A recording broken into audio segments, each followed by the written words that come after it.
Hello मेरे प्यारे बच्चों, वेलकम टू अनदर कक्षा इन पाजी की कक्षा। भाई पाजी वापस आ गया है अपने इंपॉर्टेंट हैशटैग्स लेके और आपके केमिस्ट्री के फियर को बाय बाय करने। भाई chapter number 7 alcohol phenols and ethers, book 2 का सेकेंड चैप्टर और केमिस्ट्री का 7th चैप्टर ऑफ 7 मार्क्स। भाई ये चैप्टर इंपॉर्टेंट इसलिए है क्योंकि ये हैलोएल्केन्स, हैलोअरीन्स और aldehyde ketones and carboxylic acids, that is chapter 6 और 8 का एक कड़ी है। इसको अगर सही से समझ लिया तो ये दोनों चैप्टर भी बहुत मजे से हो जाएंगे। तो बस आपको बने रहना है पाजी के साथ और उनके हैशटैग्स को नोट करते जाना है। Before we start with this chapter, भाई पाजी की कक्षा हो गई है ऑफलाइन भी। अब हम ऑनलाइन के साथ साथ ऑफलाइन भी पढ़ा रहे हैं। कहां पर? सारथी एकेडमिया के अंदर। कहां सिचुएटेड है? जोधपुर, अहमदाबाद में। पाजी की ही कक्षा है। जिनको ऑफलाइन पढ़ना है अहमदाबाद में वो जुड़ सकते हैं पाजी के साथ। चलो शुरू करते हैं इस चैप्टर को। बहुत ही इंपॉर्टेंट और बहुत ही प्यारा सा chapter, alcohols, phenols and ethers. सबसे पहले हम इसके इंट्रोडक्शन को समझते हैं कि अल्कोहल्स होते क्या हैं, है ना। तो अल्कोहल होता है जब आप किसी भी आर चेन मतलब एल्काइल चेन के हाइड्रोजन को रिप्लेस करके उसकी जगह पे क्या लगा दें? OH लगा दें, तो ये अल्कोहल बन जाता है। सिमिलरली अगर आपने कोई भी एरोमेटिक चेन के अंदर क्या लगा दिया? OH लगा दिया। ध्यान देना, एरोमेटिक चेन के साथ डायरेक्टली लिंक्ड क्या होना चाहिए? OH होना चाहिए, तो वो हो जाता है आपका फिनॉल। एंड सिमिलरली एल्केन की चेन से अगर आपने एक हाइड्रोजन रिमूव किया और उसकी जगह पे लगा दिया OR, ध्यान देना, इस ग्रुप को हम लोग क्या बोलते हैं? Alkoxy group. तो अल्कोक्सी ग्रुप अगर आपने लगा दिया तो ये बन जाएगा आपका ईथर। अब इन तीनों स्ट्रक्चर्स को समझना बहुत इंपॉर्टेंट है। क्यों? क्योंकि ये तीनों स्ट्रक्चर्स आपको पूछे जाने के पूरे चांस हैं। ध्यान से समझना और बहुत अच्छे से अपने पेन और पेपर को एक्टिव रखना, क्योंकि पाजी जो बता दे वो बोर्ड में आने के चांसेस पूरे हो जाते हैं।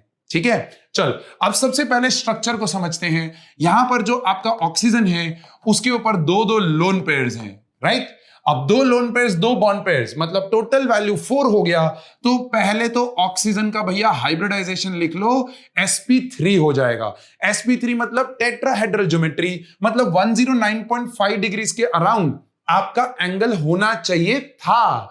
बट क्योंकि यहां पर 2 लोन पेयर्स हैं तो ये एंगल स्क्वीज हो जाएगा।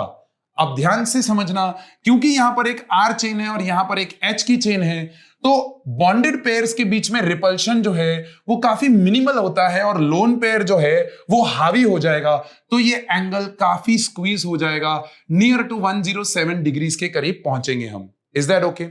फिर आ जाओ फिनॉल्स के ऊपर। फिनॉल्स में क्या होगा? क्योंकि यहां पर ये बेंजीन रिंग जो है वो एक्चुअली में क्या हो गई है? थोड़ी बल्की हो गई है compare to the R group. तो ये बॉन्ड पेयर का जो रिपल्शन है that would be slightly more than the alcohol part.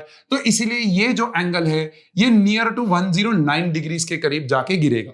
अब ध्यान समझना, इस साइड पे जब हम आएंगे तो अगर आप देखो तो यहां पर 2 बल्की ग्रुप्स हैं भैया।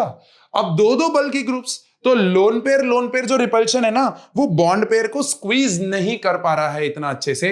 इनफैक्ट बॉन्ड पेयर का रिपल्शन बढ़ जाता है और ये एंगल टेट्राहेड्रल एंगल से भी बड़ा हो जाएगा।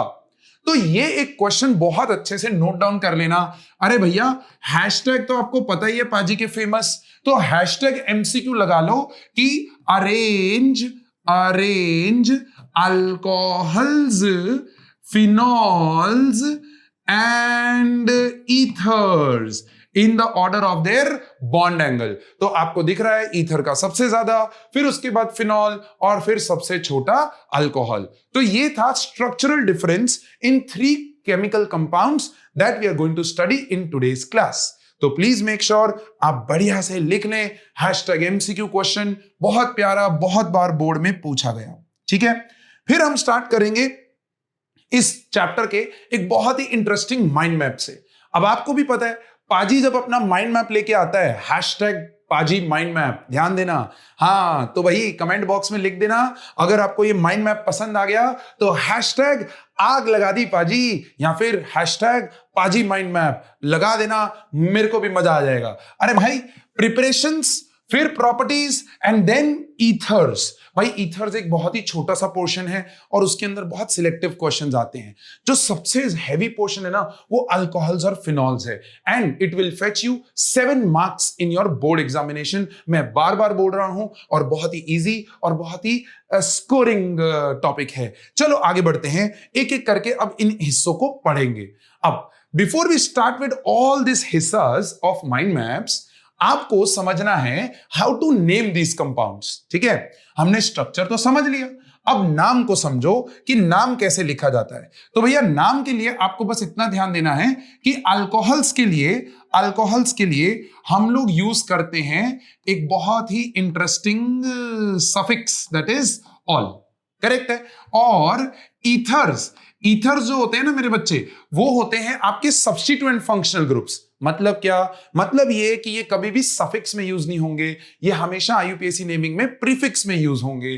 तो बस प्रीफिक्स में इनका जो वर्ड यूज होता है दैट इज अल्कोक्सी। अब बच्चा बोलते हैं सर ये अल्क क्या होगा? ये अल्क होगा जितने कार्बन का चेन है। फॉर एग्जाम्पल मैंने अगर लिया CH3OCH3 तो बच्चा बोलेगा ये चीज हो गई मिथ और उसके साथ ऑक्सी बन गया मिथॉक्सी और ये हो जाएगा methane. So methoxy methane, that's how your ethers are named, alkoxy alkane. Clear है बच्चा?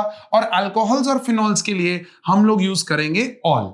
बस मैं इतना ही बताऊंगा, बाकी आपकी स्क्रीन के ऊपर आपको एक पिक्चर दिख रहा होगा, इसका स्क्रीनशॉट ले लो। और स्क्रीनशॉट लेने से पहले मैं जो पार्ट्स पे बहुत इंपॉर्टेंट मार्क कर रहा हूं वो पार्ट्स आपके एनसीईआरटी के टेबल में से अच्छे से कर लेना। जैसे फॉर एग्जांपल मैं यहां पर मार्क करवाऊंगा that is nothing but glycerol. Glycerol का कई बार क्या पूछेगा, वो डायरेक्टली आईयूपीएसी नेम पूछ लेगा। ठीक है, वो बोलेगा give the IUPAC name of glycerol. तो ग्लिसरॉल का स्ट्रक्चर पता होना चाहिए कि वो ट्रायॉल है और उसके साथ उसका आईयूपीएसी नेम। फिर टर्ड butyl alcohol and isobutyl alcohol, this is very very important. ये सीधा सीधा आईयूपीएसी नेम में क्वेश्चंस आते हैं। आ जाओ यहां पर ईथर्स में। अगर ईथर्स में बात करें तो सबसे इंपॉर्टेंट फिनाइल इस आइसोपेंटाइल ईथर। ये नाम दे देगा और बोलेगा भैया इसका क्या बनाओ, इसका आईयूपीएसी नेमिंग बताओ। अब ये तो हम किसी और क्लास में डिस्कस करेंगे, मैं यहां पर आईयूपीएसी में टाइम वेस्ट नहीं करना चाहूंगा, लेकिन जो इंपॉर्टेंट मार्क करवा रहा हूं उनको आप सॉल्व करने की कोशिश करो एंड जितने भी मार्क करवाऊं उतने में से अपना स्कोर कमेंट बॉक्स में डाल देना। जैसे यहां पर एक बहुत इंपॉर्टेंट है मिथाइल फिनाइल ईथर, एनिसोल बोलते हैं उसको। एनिसोल का आईयूपीएसी नेम होता है मिथॉक्सीबेंजीन। ठीक है, फिर यहां पर आपको ये वाला जो कंपाउंड है इसका कॉमन नेम नहीं है, बट ये बहुत बार एमसीक्यूज के अंदर आपके बोर्ड एग्जामिनेशंस में पूछा जाता है। इनफैक्ट अगर आप कोई भी कॉम्पिटिटिव एग्जाम देने की प्लानिंग कर रहे हो, कोई भी स्टेट बोर्ड कॉम्पिटिटिव एग्जाम या फिर JEE नीट, तो उसके अंदर ये टेबल में से जितने मैंने इंपॉर्टेंट मार्क करवाए हैं उसमें से आने के पूरे पूरे चांसेस हैं। ठीक है, तो यहां पर इसका जो आईयूपीएसी नेम है वो देख लीजिए एंड जो स्पेशल कंपाउंड्स हैं वो मैंने नीचे यहां पर रखे हुए हैं। ये फिनॉल के स्पेशल कंपाउंड्स हैं, उनको प्लीज अच्छे से और बढ़िया से कर लीजिएगा कि भैया एक OH है तो वो फिनॉल है। फिनॉल के ऊपर अगर CH3 आ जाए तो उसे हम क्रिसॉल की कैटेगरी बोलते हैं, ऑर्थोक्रिसॉल, मेटाक्रिसॉल, पैराक्रिसॉल। और इनके आईयूपीएसी नेमिंग्स मैंने यहां पर नीचे लिखे हुए हैं एंड डिस्क्रिप्शन बॉक्स में आपको क्या मिल जाएगा, आपको माइंड मैप भी मिल जाएगा और आपको इस पीपीटी का लिंक भी मिल जाएगा, तो आप बड़े ही आराम से ये पीपीटी खोल के देख सकते हैं। सिमिलरली जब आप यहां पर आएंगे तो स्पेशल कंपाउंड्स जब डायॉल हो जाए, फिनॉल के अंदर डायॉल हो जाए तो उसके अंदर ऑर्थोडायॉल जो है वो कैचेऑल होता है, मेटा जो होता है वो रिसोर्सिनॉल होता है और पैरा जो होता है वो क्यूइनॉन होता है या क्यूइनॉल होता है। उस चीज का आपको ध्यान रखना है और उनके आईयूपीएसी नेमिंग्स। अब ये पूरा का पूरा चीज आपके एनसीईआरटी में से ही लिया गया है, आप बिल्कुल बुक खोलिए, आराम से देखिए। तो ये पूरा पार्ट इंपॉर्टेंट, ये पूरा पार्ट इंपॉर्टेंट। ओके, अब 1 2 3 4 5 6 7 8 9 10 11 12 13 13, राइट। 13 में से आप अपना टेस्ट लीजिए, रिवाइज करके एक बार टेस्ट लीजिए और देखिए कितना आप स्कोर कर पा रहे हैं and give me in the comment box कि सर हमने 5 स्कोर किया या हमने 10 स्कोर किया, ताकि मुझे पता चले कि मुझे अपने दर्शकों के लिए आईयूपीएसी का वीडियो लाना है या नहीं लाना है। बस इतनी सी चीज, आप मुझे हेल्प करो, मैं आपके लिए आईयूपीएसी का पूरा वीडियो बना दूंगा, राइट। एंड आपको भी पता है पाजी बहुत ही इंटरेस्टिंग और बहुत ही मजेदार तरीके से आईयूपीएसी पढ़ाएगा, तो आप मुझे बताइए कि do you need this video और नॉट, राइट? चलो आगे बढ़ते हैं and we move towards the first and the most critical part, that is nothing but preparation of alcohols. Okay, अब अल्कोहल्स की प्रिपरेशन आप बिल्कुल आराम से सोचिएगा। पहले इस चार्ट को भूल जाइए, पहले आप इधर देखिए। आप इधर देखिए कि आपको बनाना क्या है। आपको बनाना है यहां पर एक अल्कोहल। अरे भाई, अल्कोहल होता क्या है? अल्कोहल होता है एक R की चेन पे OH, है कि नहीं? अब चैप्टर नंबर 6 का अगर वन शॉट पाजी का नहीं देखा है तो देख के आइए। वहां पर हमने न्यूक्लियोफिलिक सब्स्टिट्यूशन में पढ़ाया है कि अल्काइल हैलाइड के ऊपर अगर आप क्या कर दो, hydrolysis in the presence of a base, तो ये सब्स्टिट्यूशन हो जाएगा और ये सब्स्टिट्यूशन करके रिप्लेस होके आ जाएगा ROH, and that is what is nothing but hydrolysis of halo alkanes. That's the first method. बहुत ही सिंपल, बहुत ही आसान, राइट? सिमिलरली अगर आप नीचे जाएंगे तो यहां पर एक बहुत ही इंपॉर्टेंट चीज लिखी हुई है मैंने, यहां पर देखिएगा। क्या है कि अगर आपने यहां पर अल्काइल हैलाइड प्राइमरी या सेकेंडरी लिया तो देयर इज 100% चांस कि आपको alcohol as the major product मिलेगा। लेकिन अगर आपने यहां पर क्या ले लिया, अगर आपने यहां पर टर्शरी अल्काइल हैलाइड ले लिया और उसके अंदर अगर आपने एक्वस KOH डाल दिया तो देयर इज अ चांस कि आपको मेजर प्रोडक्ट में क्या मिल जाए, आपको एल्कीन मिल जाए। व्हाई? बिकॉज ये एक क्या हो गया है, स्टेरिकली हिंडर्ड सबस्ट्रेट हो गया है और उसके ऊपर जब आप ये बेस डालते हैं तो there is a chance, substitution तो होगा but at the same time आपका चांस रहेगा कि एल्कीन भी उतना मेजर प्रोडक्ट मिले। तो ये एक स्टार मार्क पॉइंट रखिए, एक हैशटैग पॉइंट रखिए कि टर्शरी के अंदर आपको बहुत बहुत ध्यान रखना है। Aqueous KOH will lead more to alcohol and less to alkene, but alkene भी काफी मेजर बनेगा।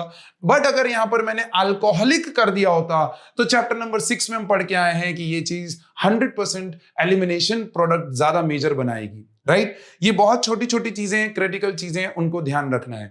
फिर बात करते हैं हम लोग नेक्स्ट प्रिपरेशन मेथड में, जिसके अंदर हम लोग चलेंगे कि भैया आपके पास कार्बोनिल कंपाउंड तो पता ही है आपको। कार्बोनिल ग्रुप क्या होता है, ये ठीक है। इसके बाजू में यहां पर R आ जाए और एक H आ जाए तो इसको हम बोलते हैं एल्डिहाइड। और इसी के बाजू में अगर मेरे पास यहां पर R आ जाए और यहां पर भी R आ जाए तो इसको हम लोग बोलते हैं कीटोन। आता है ये? बहुत सिंपल है, कोई दिक्कत नहीं है। नहीं आता है तो अभी बता दिया, लिख लो भाई लिखे नहीं तो भाई फिर मर जाओगे भाई, पाजी फिर हेल्प नहीं कर पाएगा, ठीक है। तो सबसे पहला तरीका क्या है, आप इन लोगों को डायरेक्ट रिडक्शन कर दो। देखो, जब आप डायरेक्ट रिडक्शन करते हो तो आप एक रिएजेंट यूज करते हो जिसका नाम है LiAlH4। प्लीज इस चीज का ध्यान रखना, क्या यूज करते हैं, LiAlH4। अब LiAlH4 जो है ये क्या सप्लाई करता है, ये H- सप्लाई करता है। ध्यान से, बहुत ही बढ़िया से ये लिख लो, रिएजेंट्स का काम क्या है मेरे प्यारे बच्चों, आप वही चीज मिस कर जाओगे and that's where you will lose on your marks. Mechanism को समझना नहीं है, बस खाली रिएजेंट के काम को समझो। ये H- डिलीवर करेगा। अब जैसे ही H- करेगा, यहां पर ये माइनस और ये प्लस है, ये H- आहा अट्रैक्ट हो जाएगा towards what my dear friend, carbon, and आपका प्रोडक्ट बन जाएगा RCH2। देखो ये एक H और जुड़ गया, यहां आ गया O-, और इस O- पे हम हाइड्रोलिसिस कर देंगे। स्टेप नंबर 1 में ये, स्टेप नंबर 2 में हमने कर दिया हाइड्रोलिसिस H3O+, तो आपका यहां पर ये माइनस न्यूट्रलाइज हो जाएगा with H। Now the catch that you have to catch is very very important. Catch छूटा तो आप लोग अपने मार्क्स क्या खो बैठेंगे। ध्यान से समझना, सेम चीज यहां पर कर रहा हूं। LiAlH4 यहां पर H- मैकेनिज्म लगाओ और सेकेंड स्टेप में क्या करो, हाइड्रोलिसिस करो। क्या आपका और पाजी का प्रोडक्ट जो है वो मैच हो रहा है कि नहीं हो रहा है, ध्यान से देखिएगा। अब यहां पर क्या नोट करना है आपको, क्या नोट करना है कि एल्डिहाइड जो है उसका अगर आपने रिडक्शन किया तो आपको मेरे प्यारे दोस्तों प्राइमरी अल्कोहल्स मिलेंगे, राइट। और अगर आपने कीटोन का रिडक्शन किया तो आपको सेकेंडरी अल्कोहल्स मिलेंगे। ओए होए होए होए बाबा, बहुत इंपॉर्टेंट है ये चीज, और ये एक साइक्लिक प्रोसेस है। हाँ, गोल गोल घुमाता है आपको भाई, ध्यान से देखना इस चीज को। और ये ट्रिक है भाई, पाजी की ट्रिक को समझो, क्या कि भैया एल्डिहाइड का रिडक्शन प्राइमरी अल्कोहल, तो अल्कोहल की प्रॉपर्टीज में प्राइमरी अल्कोहल का oxidation will give you what, will give you aldehyde. आहा हा हा, इजी है, सिंपल है। अरे भाई पाजी सब कुछ आसान कर देगा। गोल गोल घुमाओ, गोल गोल घुमाओ, देखो कीटोन का रिडक्शन सेकेंडरी अल्कोहल, तो सेकेंडरी अल्कोहल का oxidation will give you what, will give you ketone. आहा क्या बात है सर, ये तो मजा ही आ गया। अब कन्वर्जन्स में सोचो कितना आसान हो जाएगा जब आपको एल्डिहाइड से अल्कोहल जाना है या अल्कोहल से एल्डिहाइड आना है। एकदम सिंपल, बिल्कुल भी कंफ्यूजन नहीं, आराम से सुनना है और आराम से मजे लेते हुए पढ़ना है। बहुत ही आसान। देखो यहां पर हमने किया रिडक्शन, रिडक्शन के रिड्यूसिंग एजेंट्स लिखे हुए हैं, उसमें से कोई एक रिड्यूसिंग एजेंट आप अपने दिमाग में रखो। I would suggest LiLH4। Same ways ketone का रिडक्शन क्या मिलता है, सेकेंडरी अल्कोहल। अब ध्यान देना, बहुत बहुत इंपॉर्टेंट, कार्बोक्सिलिक एसिड भी एक ऐसा कंपाउंड है मेरे बच्चे जो कार्बोनिल है, जिसमें यहां पर C डबल बॉन्ड OH और R आ जाता है, राइट। इसके ऊपर अगर हम लोग LiLH4 वापस से करें तो कहानी वही है, 2 बार रिडक्शन होगा। पहली बार रिडक्शन होगा, ये चीज डायऑल में बदलेगी, और फिर एक बार और रिडक्शन होगा, RCH2 और OH मिलेगा प्राइमरी अल्कोहल ही। कार्बोक्सिलिक एसिड से भी प्राइमरी अल्कोहल ही मिलेगा। लेकिन आपको एक चीज बहुत अच्छे से ध्यान रखनी है कि LiLH4 is a very very reducing agent, reducing agent plus very very costly reagent। इसका 2 मोल यूज करना मतलब ये प्रोसेस बहुत कॉस्टली हो जाता है, बहुत बहुत कॉस्टली। तो कमर्शियली ध्यान से सुनना, ये कई बार आपके हैशटैग MCQs में लाइन यूज कर लेगा या असर्शन रीजन में यूज कर लेगा। सो हैशटैग MCQ या हैशटैग AR प्लीज अच्छे से नोट करना। कमर्शियली आपके जो कार्बोक्सिलिक एसिड्स होते हैं, कार्ब एसिड्स जो होते हैं, they are first converted into esters and those esters are then further reduced to what my dear friend, alcohols। ये वाला जो मेथड है वो चीपर रहता है कंपेयर टू दिस मेथड, ठीक है। That is what is explained in the flow chart over here कि कार्बोक्सिलिक एसिड का reduction yes will give you primary alcohol, but हमारा गोल ये रहता है कि हम पहले कार्बोक्सिलिक एसिड को किस में कन्वर्ट करें, एस्टर में कन्वर्ट करें, और एस्टर से फिर रिड्यूस करके हम लोग प्राइमरी अल्कोहल में जाएं। चीपर मेथड एंड यील्ड जो है वो ज्यादा बेटर मिलता है। परफेक्ट है। अब ये हो गई बात किसके ऊपर बच्चा, carbonyl compounds like aldehyde and carboxylic acids. ध्यान से देखना, अब बड़ी इंटरेस्टिंग चीज बताने जा रहा हूं। इन भाई साहब का अगर आपने डायरेक्ट रिडक्शन किया तो आपको प्राइमरी अल्कोहल मिलने वाला है, लेकिन अगर आपने इसका रिएक्शन ग्रिग्नार्ड से कर दिया, ओ हो ग्रिग्नार्ड नहीं पता, अरे भाई जाके देखो, पाजी का बहुत पावरफुल मैसेज था चैप्टर नंबर 6 में कि Grignard is the only reagent जो क्या रिलीज करता है, डैश, ठीक है। वो फिलिंग द ब्लैंक भरो, Grignard reagent releases dash in a chemical reaction, और वो जो डैश है वो जाके अटैक करेगा ऑन दिस कार्बन, और देखो मेरे प्यारे बच्चों CH यहां पर R लग जाएगा और हाइड्रोलिसिस करते ही ये OH हो जाएगा। ध्यान देना, आप पहले स्टेप में यही करोगे, फिर दूसरे स्टेप में हमेशा हाइड्रोलिसिस लिखोगे। व्हाई? बिकॉज अगर पहले स्टेप में हाइड्रोलिसिस साथ में लिख दिया तो पता है क्या होगा, आपका ग्रिग्नार्ड जो है ना वो एल्केन में कन्वर्ट हो जाएगा। अरे भाई बहुत ही रिएक्टिव स्पीशीज है, तो ये हाइड्रोलिसिस सेकेंड स्टेप में करके RCHR और यहां पर आ जाएगा OH। ओए काके, ओ ध्यान दो भाई, aldehyde direct reduction primary alcohol, अरे है कि नहीं, चार्ट बनाते जाना, और वही एल्डिहाइड ग्रिग्नार्ड के साथ रिएक्शन सेकेंडरी अल्कोहल। आहा हा हा हा हा। सेम चीज कीटोन में मेरे बच्चे, सेम चीज कीटोन में, इसका डायरेक्ट रिडक्शन क्या देगा आपको, क्या देगा आपको, देगा सेकेंडरी अल्कोहल, और इसी का ग्रिग्नार्ड कर दिया, RMGX कर दिया। आई होप अभी तक आपने कमेंट कर दिया होगा कि ग्रिग्नार्ड क्या सप्लाई करता है, एंड माय डियर फ्रेंड इधर आपको मिलेगा टर्शरी अल्कोहल। बहुत ही प्यारी सी चीज, बहुत ही अच्छे से समझ लेना है, और जब आप अच्छे से समझ लोगे, अटैक समझोगे, तो आपका ऑर्गेनिक केमिस्ट्री आसान होता चला जाएगा। माय डियर फ्रेंड्स, मैं आप लोगों के साथ खड़ा हूं। क्या आप मेरे साथ खड़े हैं? क्या आप मेरे साथ लिख रहे हैं? बस यही पाजी चाहता है। एक बार लिखो मेरे कहने पे और बिलीव मी, ट्रस्ट मी, आप ऑर्गेनिक को जीत लोगे। Yes, is that okay? चलो, तो ग्रिग्नार्ड देखो, ये रहा, आ गया। फ्रॉम ग्रिग्नार्ड रीजन अटैक किया, क्या मिल जाएगा? ओहो, क्या मिल जाएगा? देखो ना, secondary alcohol and tertiary alcohol, depending on जो भी आपने यहां पर लिया है। अगर एल्डिहाइड लिया है तो सेकेंडरी, कीटोन लिया है तो टर्शरी। प्लीज उसको अच्छे से लिखना, बहुत इंपॉर्टेंट है। फिर आ जाता है फ्रॉम एल्कीन्स। अरे भाई, एल्कीन्स में भी आपको ध्यान देना है। एल्कीन्स में ध्यान देना है कि जब तक आपका कैसा एल्कीन है, जब तक आपका कैसा एल्कीन है, जब तक आपका सिमेट्रिकल एल्कीन है, तब तक कोई प्रॉब्लम नहीं है। आप सीधा हाइड्रोलिसिस करो, एक साइड पे OH लग जाएगा और एक साइड पे H लग जाएगा। बहुत सिंपल, बहुत आसान, कोई दिक्कत नहीं था। लेकिन यही चीज अगर मेरे पास क्या आ जाए, मेरे पास आ जाए क्या मेरे बच्चे, अनसिमेट्रिकल अल्कोहल, उसके ऊपर अगर आपने हाइड्रोलिसिस किया H3O+, तो बस लग जाएगा मार्कोनिकोव रूल। अरे भाई, rich gets richer in hydrogen. आहा, पाजी की ट्रिक्स, ओए होए सर, आप तो बहुत ही मजेदार हो। अरे सर, प्रोडक्ट गलत बना रहे हो भाई। रिच गेट्स रिचर, तो यहां पर 3 होंगे और यहां पर एक OH लगेगा। सर, है कि नहीं? ओए काके, देखो पाजी का चैप्टर नंबर 6 का वन शॉट देख लिया, तो ये तो हो ही जाना है, फिर कोई दिक्कत नहीं है यहाँ पर। हाँ, बहुत बढ़िया। अब ध्यान देना, ये हम क्या कर रहे हैं? ये हम कर रहे हैं एल्कीन का हाइड्रोलिसिस। और लिखवा लो मेरे से इसका मैकेनिज्म, हैशटैग B26 है भैया।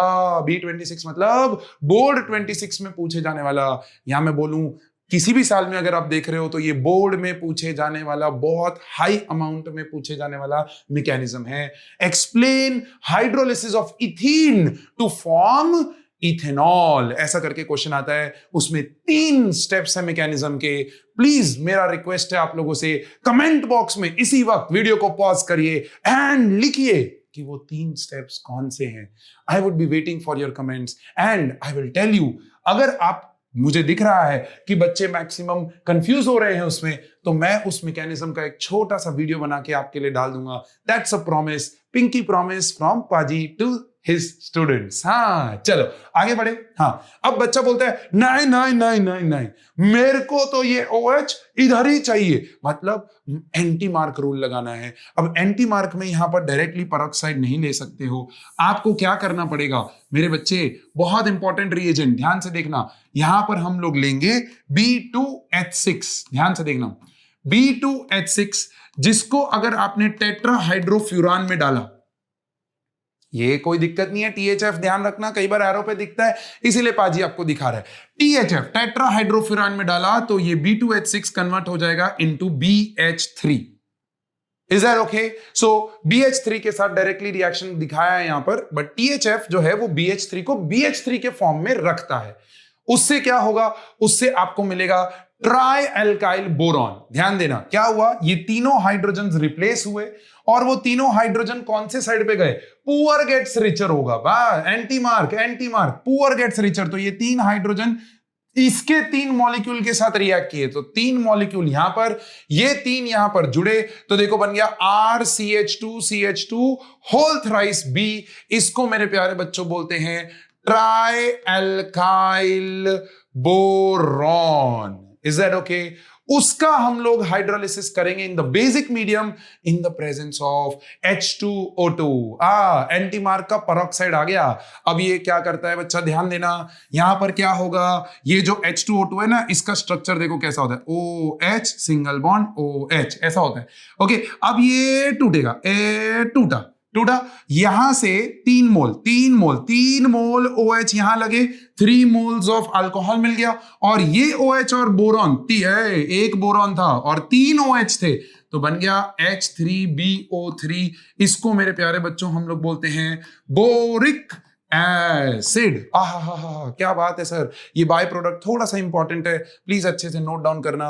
भाई, ये कब यूज करना है मेरे प्यारे बच्चों? ये कब यूज करना है? जब आपको एंटी मार्क प्रोडक्ट चाहिए हो। प्लीज उस चीज का ध्यान रखना। आपको ये कंप्लीट द फॉलोइंग रिएक्शन में पूछे जाने का चांस रहता है। #CFR लिखते जाना, छोड़ना नहीं। पाजी आपके लिए बहुत इंपॉर्टेंट और बहुत छोटे छोटे चीजें लेके आया है। आप अगर पाजी के साथ बने रहे तो पाजी आपके साथ बना रहेगा। आहा हा, क्या एनर्जी है, क्या मजा आ रहा है भाई। कमेंट बॉक्स में अपना कमेंट चालू रखना, बहुत मजा आएगा। और ये चैप्टर देखना, आपका आंखें खत्म ऐसे ऐसे ऐसे ऐसे ऐसे, ऐसे खत्म हो जाएगा। ठीक है, चलो let's move. Preparation of phenols पे आ गए। देखो बातें करते करते प्रिपरेशन ऑफ फिनॉल्स भी आ गया। हाँ, तो फिनॉल भैया क्या होता है? What is phenol? ध्यान से सुनना। फिनॉल क्या होता है? फिनॉल होता है बेंजीन के ऊपर CH2, उसके ऊपर OH। ओ पाजी पाजी पाजी, एक मिनट, नहीं नहीं नहीं नहीं नहीं, आपका इंट्रोडक्शन हमने ध्यान से सुना है सर। ये तो फिनॉल नहीं हुआ, ये तो अल्कोहल की कैटेगरी हो गया। भैया OH कहां अटैच होना चाहिए? बेंजीन रिंग पे डायरेक्टली अटैच होना चाहिए। हाँ, पकड़ लिया आप पाजी को। हाँ, तो भैया देखो पाजी की ट्रिक, एरोमेटिक चेन के साथ डायरेक्टली अटैच्ड तो ही वो फिनॉल बनेगा। OH directly attach to aromatic ring. अगर वो साइड चेन में अटैच्ड है तो वो क्लास ऑफ अल्कोहल है, वो क्लास ऑफ फिनॉल नहीं है। अब हमें ये बनाना है, ध्यान से देखना। तो सबसे पहला तरीका क्या है भैया? सबसे पहला तरीका क्या है? सबसे पहला तरीका है कि मैं इसको हैलोएरीन से ही बना दूं। लेकिन ना ये एवे लल्लू पंजू, बहुत लल्लू पंजू नहीं है ये। हाँ, आपको समझना है। आप चैप्टर नंबर 6 पाजी का देख के आए हैं और बरखुदार आपको पता है कि ये तो बॉन्ड तोड़ना बहुत ही मुश्किल है। भाई न्यूक्लियोफिलिक सब्स्टिट्यूशन हैलोएरीन आसानी से देता नहीं है। तो भाई इसको तोड़ने के लिए हमने क्या किया? हाँ बिल्कुल, NaOH तो डालोगे आप, वो तो जरूरी है क्योंकि OH चाहिए। हाँ, और वो भी एक्वस ही होना चाहिए, कोई दिक्कत नहीं है। लेकिन यहां पर समझना और बहुत अच्छे से लिखना, 300 एटमॉस्फेयर प्रेशर चाहिए एंड 623 केल्विन टेम्परेचर चाहिए, तभी ये रिएक्शन होगा, वरना ये रिएक्शन कोई चांस नहीं है। तो नॉर्मल रूम टेम्परेचर प्रेशर पे क्या ये रिएक्शन होगा? नहीं। इतने प्रेशर टेम्परेचर पे यस, बहुत डिफिकल्ट था, इसीलिए ये एक नेम रिएक्शन में चला जाता है। और ये नेम रिएक्शन था डाउज प्रोसेस। क्या था बच्चा? Douse process. यही डाउज ने एक और इंटरेस्टिंग रिएक्शन भी दिया था जो आपके एनसीईआरटी में नहीं है, बट आप अपने इंटरेस्ट के लिए नोट डाउन करके रख सकते हो कि हैलोएरीन पे अगर मैंने अमोनिया का रिएक्शन करवा दिया, NH3, अगेन टेम्परेचर वही है, 623 kelvin temperature near by and 300 atmosphere pressure, approximately वही कंडीशंस में यहां पर अगेन वही तिकड़म होगा कि यहां से एक H निकला, यहां से Cl और आपका एनिलीन बन के रेडी हो गया। हाँ, HCl।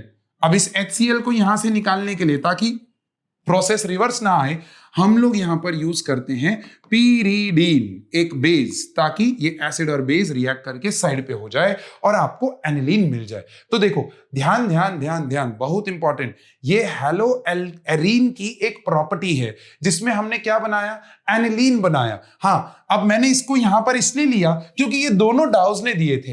अब पहला वाला जो मेथड है that is a preparation of phenol, लेकिन जो दूसरा वाला मेथड है that is preparation of aniline, जो हम चैप्टर नंबर 9 में पढ़ेंगे। तो देखो भैया, पकड़ो ना, ये थ्रेड को पकड़ो, ये सारे रिएक्शंस रिपीट होते हैं, तो प्लीज इस चीज का ध्यान रखना है, बहुत इंपॉर्टेंट है। और दोनों प्रोसेसेस का नाम डाउस प्रोसेस है। आहा, बहुत ही मजेदार, इजी है सर, कोई दिक्कत नहीं है ना? हाँ, तो ये प्रॉपर्टी ऑफ हैलोरीन हो गया और प्रिपरेशन ऑफ एनिलीन हो गया। चलो बहुत बढ़िया। अब ध्यान दो यहां पर, what is the second method?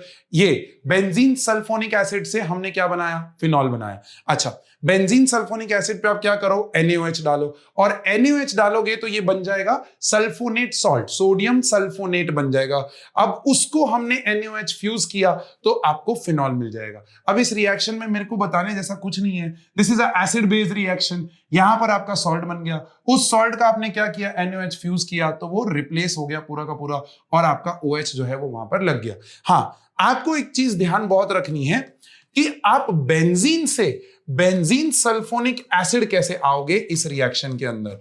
वो कई बार ना आपके एग्जामिनर ना आपको टेस्ट करने के लिए ये चीज लिख देते हैं कि भैया बेंजीन के ऊपर अगर हमने H2H2O7 डाल दिया है, इस प्याली सी चीज को ना मेरे बच्चे ओलियम बोलते हैं। हाँ, ये ओलियम जो है ना, ये एक्चुअली में क्या है, is the storage form of sulphuric acid. Sulphuric acid, concentrated sulphuric acid को लैबोरेटरीज में ऐसे स्टोर नहीं किया जा सकता, इसीलिए उसको स्टोर करने के लिए हम यूज करते हैं ओलियम। तो बेंजीन से बेंजीन सल्फोनिक एसिड लाने के लिए आप ओलियम का यूज करोगे और फिर उसके बाद आप NaOH और NaOH फ्यूज, तो आपको फिनॉल मिल जाएगा। Is that okay? फिर आता है बात डायजोनियम सॉल्ट्स का। आहा, मेरे प्यारे दोस्तों, कौन बताएगा मुझे कि भैया N2+Cl- किस कंपाउंड में से बनाया जाता है एंड अंडर व्हाट कंडीशंस? अगर ये नहीं पता है तो जाके चैप्टर नंबर 6 का वन शॉट देखो और उसमें ढूंढो कहां पर पाजी बोल रहा है सैंडवेयर रिएक्शन। बस उस सैंडवेयर रिएक्शन के आसपास मैंने ये प्रिपरेशन आपको सिखाया होगा कि भैया यहां पर कुछ तिकड़म करते हैं ऑन सम सबस्ट्रेट, तो ये बनता है। अब ये मैंने बताया है कि ये सबसे बड़ा भगोड़ा है, ऑर्गेनिक केमिस्ट्री का सबसे बड़ा भगोड़ा, बहुत जोर से भागता है। हाँ, तो बहुत जोर से भागता है तो इसको किसी और की जरूरत नहीं है, वो बोलता है मेरे को पानी ही पिला दो, मैं तुम्हें क्या दे दूंगा? हाँ, पानी ही पिला दो, मैं तुम्हें अल्कोहल दे दूंगा। ओहो, क्या बात कर रहे हो सर, हैं? पानी और अल्कोहल? अच्छा जी, हाँ, तो भैया HOH, ये H आहा लगा, OH लग गया भाई, बाहर हो गया। अब देखो ये H, ये HCl बना के बाहर, और ये N2 गैस निकल जाएगा। बाय प्रोडक्ट की कोई जरूरत है नहीं, आपको फिनॉल बनाना था, हमने बना दिया, बहुत इजी। By decarboxylation. हाँ, बाय डीकार्बोक्सिलेशन मतलब क्या कि भैया डीकार्बोक्सिलेशन रिएक्शन जो है वो कार्बोक्सिलिक एसिड में पढ़ेंगे। उसमें हम लोग क्या करते हैं, उसमें हम लोग कार्बोक्सिलिक एसिड, जैसे ये चेन है RC+ONA है, इस प्यारी सी चीज को हम रिएक्ट करवाते हैं with soda lime NaOH in the presence of CaO। तो ये जो Na2CO3 है ना, ये पूरा का पूरा यहां से बाहर निकलता है, और ये जब पूरा का पूरा बाहर निकलता है तो ये चीज क्या बन जाती है, एल्केन बन जाती है। ध्यान देना, एल्केन बन जाएगी। तो हम क्या कर रहे हैं, हम लोग सब्स्टिट्यूटेड सॉल्ट ले रहे हैं। देखो यहां पर ये हल्का सा, आहा, ये ध्यान रखना है, घुमा फिरा के नहीं लिखना है, नहीं तो एग्जामिनर मार्क्स काट लेगा भैया। C+OONA है ना, देखो वो DTP ना टाइप करते करते भूल जाता है। अरे भाई, वो केमिस्ट्री का नहीं है ना, ये बॉन्ड कार्बन के साथ है, ठीक है, वो ध्यान देना है। देखो पाजी ने यहां करेक्ट कर दिया। अब इसके अंदर आपने क्या डाला, NaOH in the presence of CaO, तो क्या होगा, ये पूरा चीज यहां से निकल जाएगा और ये H वहां पर जाके लग जाएगा और आपको मेरे प्यारे दोस्तों मिल जाएगा फिनॉल। बहुत ही सिंपल, आसान, कोई दिक्कत नहीं है। Is that okay? हाँ, बीच में ये चीज बहुत इंपॉर्टेंट है, फिनॉल्स के केस में खास ध्यान रखना। क्यों? क्योंकि जब आप NaOH ले रहे हो ना, तो ये चीज OH नहीं रहेगी, ये Na के फॉर्म में कन्वर्ट हो जाएगी, because phenol is a very very good organic acid. ठीक है, ठीक ठाक ऑर्गेनिक एसिड है, तो ये एसिड और बेस रिएक्ट करके सॉल्ट बनाएंगे, तो इसको वापस कन्वर्ट करने के लिए फिनॉल में आपको एसिडिफाइड वाटर यूज करना पड़ेगा, जिसको हम हाइड्रोलिसिस बोलते हैं, and that's how basically phenol बनेगा। ये स्टेप थोड़ा सा ध्यान रखिएगा, बहुत इंपॉर्टेंट है इन फिनॉल्स का केस। फिनॉल, ध्यान, एक बेसिक थंब रूल बना लो कि फिनॉल का रिएक्शन अगर आपने कहीं पे भी ऐसे रिएजेंट के साथ किया जो बेसिक है, तो फिनॉल सॉल्ट फॉर्म में कन्वर्ट हो जाएगा। NaOH, KOH कहीं पे भी यूज हो रहा है किसी भी रिएक्शन में, तो आपको ये थंब रूल बना लेना है कि ये ONA कर देना है या OK कर देना है, होना ही होना है। और वापस फिनॉल रीजनरेट करने के लिए आपको एसिडिफाइड वाटर का यूज कर लेना है। Is that okay? बहुत ही बढ़िया, बहुत ही आसान। अरे भाई पाजी है, आसान तो कर ही देगा, है? तो देखो पीछे जाते हैं हम वापस से। ये हो गया method done, decarboxylation done, डाउस process already done. देखो यहां पर डाउस प्रोसेस हमने ऑलरेडी कर लिया है। फिर आते हैं ग्रिग्नार्ड पे। अरे भाई, ग्रिग्नार्ड क्या होता है? Phenyl MgBr। अरे होता है ना। इस फिनाइल MgBr के ऊपर आप क्या करोगे, हाफ O2, बैलेंसिंग है, कुछ नहीं है, टेंशन नहीं है, आपको ऑक्सीजन देना है, दैट्स इट। एक्सेस ऑक्सीजन जब आप देते हो इन the presence of dry ether, ये चीज ध्यान रखनी है, ड्राई ईथर क्यों होना चाहिए? क्योंकि अगर आपने इसको मॉइस्ट कर दिया तो ये ग्रिग्नार्ड बेंजीन में कन्वर्ट हो जाएगा, हमें वो नहीं चाहिए।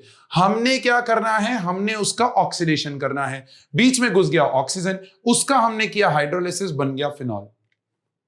आसान, कोई बड़ी बात नहीं है, डाउस प्रोसेस ऑलरेडी हो चुका है। And the last process my dear friend, ये प्रोसेस को मैंने छुपा के रखा था। क्यों रखा था? क्योंकि इस प्रोसेस को सबसे पहले आप समझोगे कि क्यूमीन क्या होता है। अरे भाई, क्यूमीन होता है आइसोप्रोपाइल बेंजीन। ध्यान से देखना, पाजी आइसोप्रोपाइल कैसे बना रहा है, CH3 whole twice CH benzene. देखो, सी फिनाइल, फिनाइल इसको हम फिनाइल रिंग बोलते हैं, CH आ गया और CH3 होल ट्वाइस आ गया। This is also known as isopropyl benzene. हाँ, और इसको हम लोग कमर्शियली एक नेम देते हैं नोन एज क्यूमीन। एंड ये मेथड क्यों इंपॉर्टेंट है, बाजू में यहां पर लिख लेना। बहुत बहुत इंपॉर्टेंट पार्ट पाजी आपको बताने जा रहे हैं कि कमर्शियली अगर आपको फिनॉल बनाना है, कमर्शियली अगर आपको फिनॉल बनाना है, phenol preparation, it is done through this method. बहुत बहुत इंपॉर्टेंट है, commercially phenol preparation is done through this method. बहुत इंपॉर्टेंट है। और क्यों है वो आप थोड़ा गेस करना, मैं आपको हिंट दूंगा पढ़ाते पढ़ाते। देखो, सबसे पहले हमने इसके साथ क्या करना है, हमने इसके साथ ऑक्सीजन रिएक्ट करना है। अब ये ऑक्सीजन ना, ये बेंजाइल कार्बन और हाइड्रोजन के बीच के बॉन्ड को जाके ना आहा तिकड़म से तोड़ेगा। अब जब ये तोड़ेगा तो आपको ना यहां पर मिलेगा CH3 and then there is a CH3 and ये O और H, इसको हम लोग बोलते हैं क्यूमीन परऑक्साइड। ध्यान, बहुत इंपॉर्टेंट, क्या बोलते हैं, क्यूमीन परऑक्साइड। हाँ, ये बीच में एक प्रोसेस बनता है क्यूमीन परऑक्साइड। उस क्यूमीन परऑक्साइड के ऊपर जब आप हाइड्रोलिसिस करते हो, हाँ, तो ये hydrolysis leads to breakdown of the bond. अब देखो ये ब्रेकडाउन कैसे होगा, ये पूरा चीज यहां से टूटेगा। क्यों टूटेगा? अरे भाई, क्योंकि ऑक्सीजन और ऑक्सीजन के बीच में सिंगल सिंगल बॉन्ड है। तो हमने वही तो एक्टिवेट किया, उसी का फायदा उठा के हमने इसमें होमोलिटिक क्लीवेज करवाया। और देखो यहां से ये OH लग जाएगा यहां पर, हाँ, और बन जाएगा CH3 C double bond O CH3। भैया, इस प्रोसेस में जो बाय प्रोडक्ट बन रहा है वो भी काफी यूजफुल होता है। एसीटोन है, नेल पॉलिश रिमूवर के अंदर कितना सारा यूज करते हैं हम लोग। हाँ, तो बाय प्रोडक्ट भी काफी इंपॉर्टेंट है।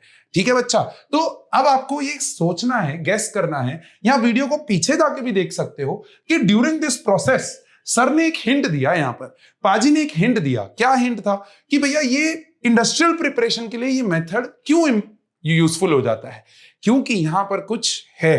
क्या है? सोचो कि क्या ऐसी चीज सर ने बोली जो इस प्रोसेस का एडवांटेज है, एंड कमेंट बॉक्स में उसको प्यार से लिख दो। आहा, पाजी आपके प्यार का भूखा है भाई, आ जाओ यहां पर। देखो यहां पर हम लोग कंप्लीट करते हैं preparation methods of alcohols and phenols. आराम से यहां पर वीडियो को पॉज करो 30 सेकेंड्स के लिए और अच्छे से ये फ्लो चार्ट बनाओ। मेरा रिक्वेस्ट है, पाजी आपको प्लीज ये रिक्वेस्ट कर रहा है कि फ्लो चार्ट बहुत इंपॉर्टेंट होता है in the world of organic chemistry. हाँ, क्या अल्कोहल्स के प्रिपरेशन मेथड्स की खाली हेडिंग्स डालो, खाली हेडिंग्स डालो और उसके नीचे एक एक रिएक्शन लिखो। सेम वेज ऐसे ही फिनॉल्स का आप क्या करो, फिनॉल्स का फ्लो चार्ट बनाओ कि कौन से ऐसे मेथड्स हैं और उनके इंपॉर्टेंट पॉइंट्स क्या हैं। ये फ्लो चार्ट जब आप अपना खुद का बनाओगे, आई प्रॉमिस यू मेरे बच्चे, आप लोग ऑर्गेनिक केमिस्ट्री को नेल कर डालोगे। फिर आपको पाजी की कक्षा में इतना मजा आना शुरू हो जाएगा। क्यों? क्योंकि पाजी के मेथड्स के साथ आप अलाइन हो जाओगे। Is that okay? परफेक्ट है। चलो आगे बढ़ते हैं इसी खुशी के साथ, लेट्स मूव अहेड। तो चलिए फटाफट से आगे चलते हैं और बात करते हैं प्रिपरेशन के बाद प्रॉपर्टीज की। अरे भाई, प्रॉपर्टीज में सबसे इंपॉर्टेंट प्रॉपर्टीज हैं केमिकल प्रॉपर्टीज।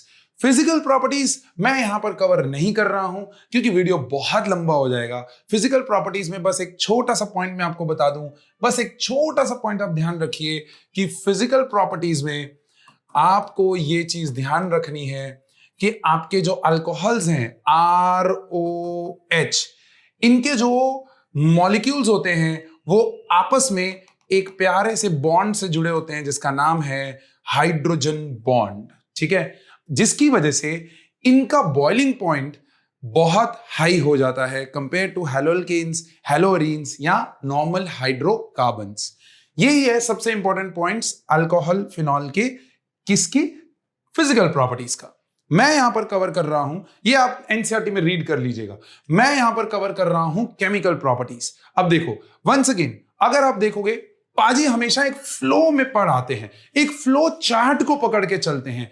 आपको भी उसी तरीके से इस फ्लो चार्ट को पकड़ना है। आपको ये समझना है कि अल्कोहल होता क्या है। अल्कोहल होता है ROH, अरे होता है ना। अब देखो what are the possibilities over here, क्या क्या पॉसिबिलिटीज हैं। पॉसिबिलिटी ये है कि आप यहां पर O और H का बॉन्ड तोड़ दो, ठीक है, जिसमें O के ऊपर माइनस रहेगा, H जो है वो प्लस बन के निकलेगा।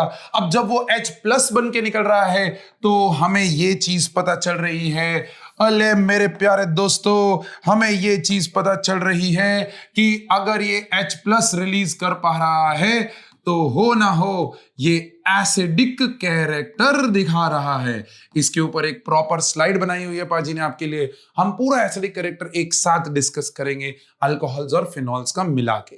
बट आपको रिएक्शन क्या है वो समझना है, वो देखना है। अब इधर देखो, यहां पर देखो, O और H का क्लीवेज हो सकता है, that's one kind of cleavage. दूसरा क्लीवेज क्या पॉसिबल है, R और O का, मतलब C और O का क्लीवेज पॉसिबल है। तो एक तो हो गया A पार्ट में ये, B पार्ट में ये, है ना, और C पार्ट में क्या हम कुछ और रिएक्शंस R के ऊपर कर सकते हैं क्या, या हम पूरे OH ग्रुप के ऊपर कुछ कमाल कर सकते हैं क्या, वो सारे रिएक्शंस आपके सी पार्ट में, मिसलेनियस रिएक्शन उनको नाम दे देंगे, ठीक है। अब बहुत ही सिंपल है, बहुत ही आसान है, अगर आप देखोगे तो मजेदार होता चला जाएगा। देखो सबसे पहला ए पार्ट के अंदर एसिडिक कैरेक्टर, और उसी के अंदर दूसरा पार्ट आता है जिसको हम लोग बोलते हैं एस्टरिफिकेशन। एस्टरिफिकेशन जिसमें हम लोग कार्बोक्सिलिक एसिड के साथ रिएक्ट करवाते हैं और एक एस्टर बना देते हैं, ठीक है। सेम एज बी में जब आप जाओगे तो बच्चा आपको बिलीव नहीं करोगे, आप ये सारे रिएक्शंस बी वाले प्रिपरेशन ऑफ हैलो एल्कीन्स के अंदर करके आए हो। हाँ, अल्कोहल के ऊपर सी और ओ का जो क्लीवेज है ना, that is nothing but all the reactions that you have done in preparation of haloalkanes from alcohol। Alcohol की प्रिपरेशन जाके देखना, वहां पर आपको दिख जाएगा अल्कोहल में से कैसे आप हैलोअल्केन बनाते हो, वो सारे बी पार्ट है।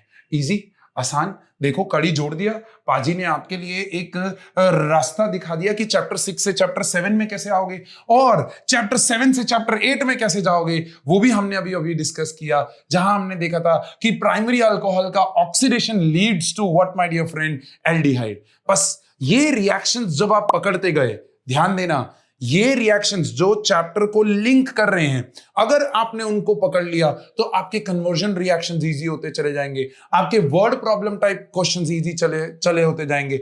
जैसे A reacts with B to give C, C reacts with something to give D, उसमें ABCD के रिएक्शंस और ABCD क्या है वो बताना होता है। तो वो सारी चीजें ये ऐसी कड़ियों से ही जुड़े हुए हैं। प्लीज मेरे प्यारे दोस्तों, पाजी की इस बात को सही तरीके से लिख लेना और इन रिएक्शंस को नोट डाउन कर लेना।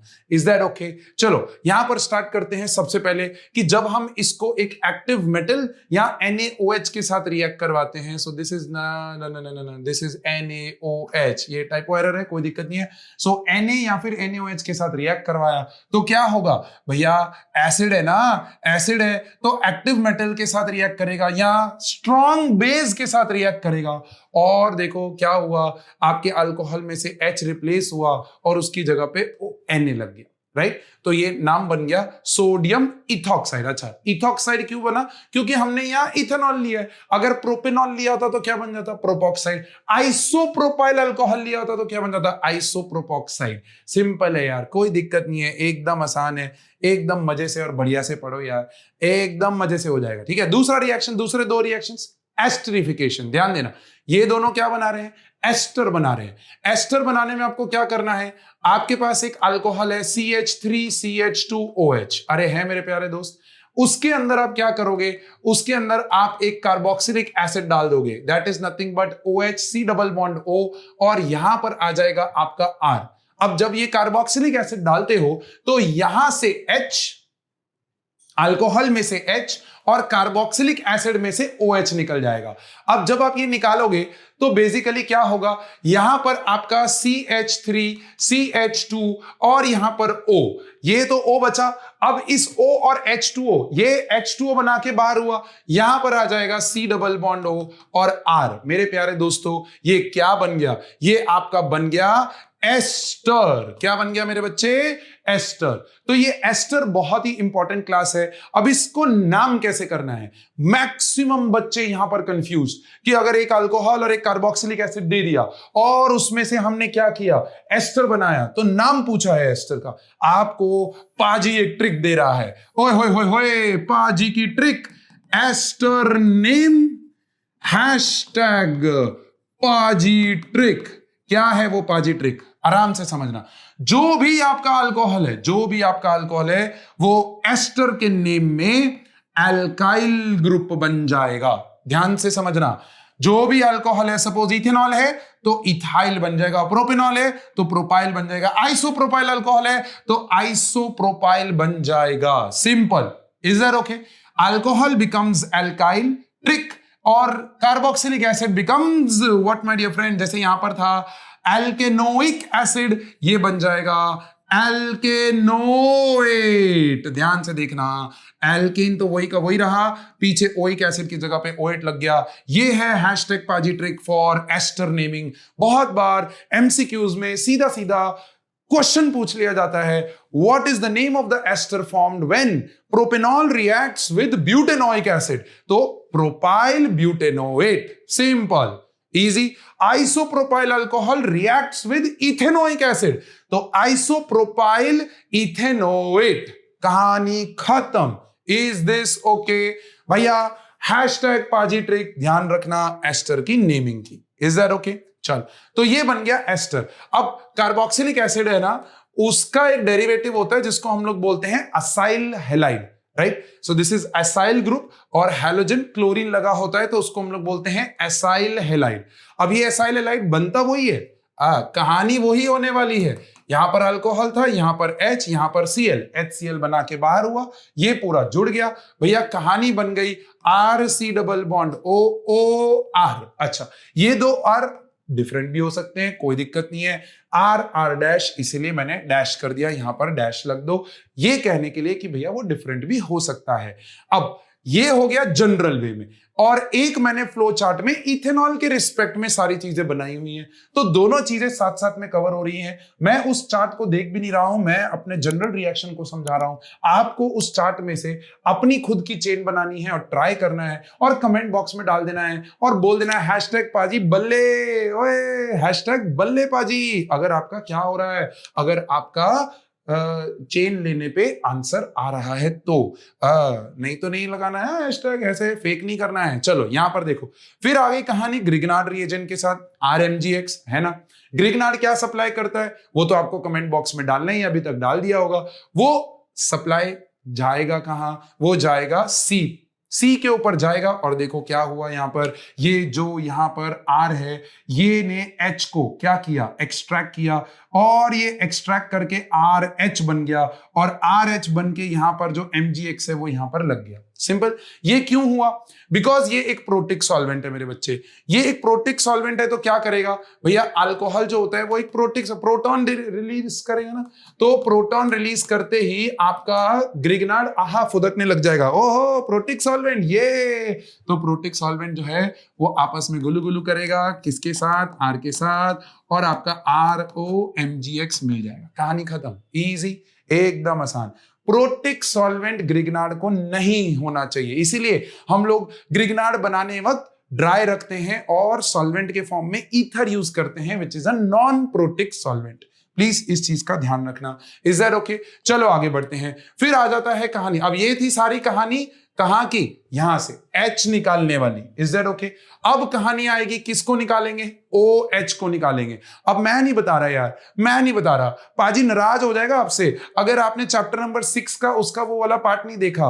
भाई देख लो ना, ZnCl to HCl, RCl बन गया ना, PCl5 RCl, फिर KBrH3PO4 याद करो, ब्रोमो, फिर KiH2SO4 क्या बनेगा, I। अच्छा यहां पर अगेन वापस से एक छोटा सा, ये नीचे जाएगा और ये ऊपर जाएगा, है ना। Ki जो है वो H2SO4 के प्रेजेंस में नहीं होता है। याद करो H2SO4 क्या होता है, डैश होता है। वो डैश से क्या होता है, Ki जो है कमेंट बॉक्स में डालो वो आंसर और देखो आपका बहुत important give reason question of chapter number 6 यहां पर कंप्लीट हो जाएगा।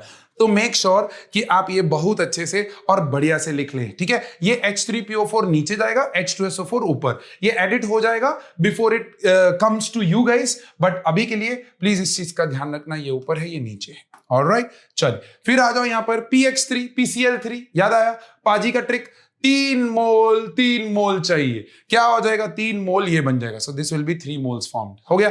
SOCl2, aha, it is the best method of preparing alkyl halide, give me the reason, #GR, give the reason why SOCl2 on alcohol is the best method to prepare alkyl halide। इसका reason बढ़िया से फट type करके comment box में डाल दीजिए, मैं आपके कमेंट्स का वेट कर रहा हूं और पाजी आपको रिप्लाई करेगा। हा, देखा भैया, रिएक्शंस ऑफ अल्कोहल्स एकदम चुटकी बजाते, आहा सर आसान कर दिया आपने तो, एकदम बढ़िया से मजे से, एकदम समझ में आ गया, बिल्कुल समझ में आ गया। चलो आगे देखो, रिएक्शन ऑफ अल्कोहल्स, वापस क्या क्या कर रहे हैं हम लोग इसको ऑक्सीडेशन कर रहे हैं। अब मेरे प्यारे दोस्तों, पाजी ना हंसी इसलिए निकल जाती है कि पाजी तो यार पहले बता चुका है सब कुछ कि भैया अगर आप RCHO को रिडक्शन करने पे आप अगर प्राइमरी अल्कोहल बना रहे हो तो इस चीज का ऑक्सीडेशन करने पे क्या मिलेगा, एल्डिहाइड मिलेगा। But there is a catch over here. Catch क्या है?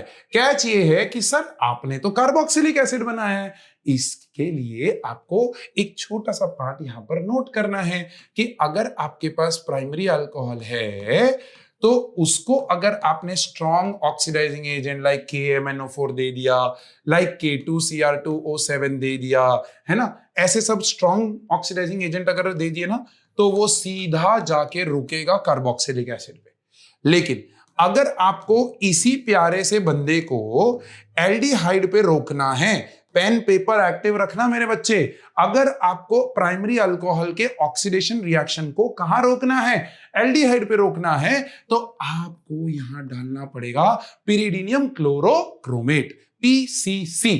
इसके अलावा PDC, पिरिडीन डाइक्रोमेट। आपको ये चीज ध्यान रखनी है, पिरिडीनियम क्लोरोक्रोमेट, पिरिडीनियम डाइक्रोमेट, इन दोनों ऑक्सीडाइजिंग एजेंट्स में से कोई भी एक रिएजेंट यूज करो, आपका रिएक्शन एल्डिहाइड पे रुक जाएगा। क्यों? Because it is a weak oxidising agent, this is a strong oxidising agent. बस इतनी सी चीज, कहानी खत्म, पैसा हजम। Is that okay? फिर बात आती है कॉपर 573 केल्विन, 573 है ये, दिस इज 573 केल्विन, पर ठीक है 2 केल्विन से कोई ज्यादा फर्क नहीं पड़ेगा। अब ये जो 573 केल्विन है ये भी क्या करता है, ऑक्सीडेशन ही करता है। तो RCHO क्या होगा, RCHO वीक है, आराम से। फिर इसी के अंदर अगर मैंने सेकेंडरी अल्कोहल ले लिया तो भैया क्या मिल जाएगा, कीटोन मिल जाएगा, RC डबल बॉन्ड हो R, सिंपल। हाँ, लेकिन यही चीज अगर मैंने टर्शरी अल्कोहल पे कर दिया, now this is the catch, ये ध्यान देना, ऑक्सीडाइजिंग एजेंट्स जो हैं वो रिएक्ट नहीं करते हैं with tertiary alcohols. KMNO4, K2Cr2O7 does not react with tertiary alcohols.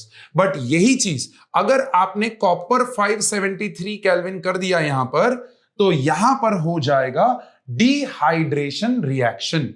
What is dehydration reaction? कि आपके अल्कोहल में से पानी निकल जाएगा और एक एल्कीन बन जाएगा। ध्यान देना, बहुत इंपॉर्टेंट है। अल्फा कार्बन से OH and beta carbon, suppose करो यहां पर ऐसा होता CH2 और R चेन चल रही होती, तो यहां से एक H निकल जाता और आपको एक एल्कीन मिलता of the form CH double bond R। ऐसा कुछ टर्शरी अल्कोहल जो है वो कॉपर 573 के साथ रिएक्ट करता है, बट वो ऑक्सीडाइजिंग एजेंट्स के साथ रिएक्ट नहीं करता है। तो अगर मैं इथेनॉल ले रहा हूं तो ये प्राइमरी अल्कोहल है, इसीलिए यहां इथेनॉल बनाया है, बट यहां पर स्टार मार्क करके लिख लीजिएगा, secondary alcohols they will go to what, my dear friend, ketones on oxidation, and tertiary alcohols मेरे बच्चे will not react with oxidizing agent, but in the presence of copper 573, वो लोग ये दे देंगे, वो आराम से पॉज करके आप लिख सकते हो, कोई प्रॉब्लम नहीं है, बट ये फ्लो में बिल्कुल कंटिन्यू करिएगा। सेम अल्कोहल का H2SO4, H2SO4 मतलब क्या, H2SO4 मेरे प्यारे दोस्तों बरखुदार, लिख लो, ये बहुत ही तगड़ा, बहुत ही दुलारा डिहाइड्रेटिंग एजेंट होता है। मतलब ये तुरंत आपके अल्कोहल RCH2CH2OH, मैं ऐसा ले लेता हूं जनरल, ठीक है, वहां पर इथेनॉल लिया हुआ है, क्या होगा, अल्फा कार्बन से OH in the presence of H plus, पानी यहां से निकलेगा और ये निकला तो अल्फा कार्बन पे क्या आएगा, प्लस, उसमें ये जो बीटा कार्बन है वो उसको सपोर्ट करेगा, सो RCH डबल बॉन्ड CH2 बन जाएगा। That is what is formed over here मेरे बच्चे। बस उस चीज का ध्यान रखना कि अगर आपने ये 413 केल्विन पे कर दिया, यही सेम रिएजेंट अगर आपने 413 केल्विन पे कर दिया तो अल्कोहल के दो मॉलिक्यूल्स आपस में गुलू करेंगे और क्या बना देंगे, ईथर बना देंगे। अगर आपको इसमें से एल्कीन चाहिए, if you need the product as alkene, तो आपको पहले अल्कोहल को हीट करना है अप टू टेम्परेचर 443 केल्विन। देखो 30 केल्विन का ही डिफरेंस है, इसीलिए टेम्परेचर इंपॉर्टेंट है। हैशटैग टेम्परेचर ध्यान रखना, बहुत इंपॉर्टेंट है। 443 केल्विन के ऊपर ये चीज आपको एल्कीन देगी, लेकिन 413 पे दो मॉलिक्यूल्स आपस में जुड़ेंगे और ईथर बना देंगे।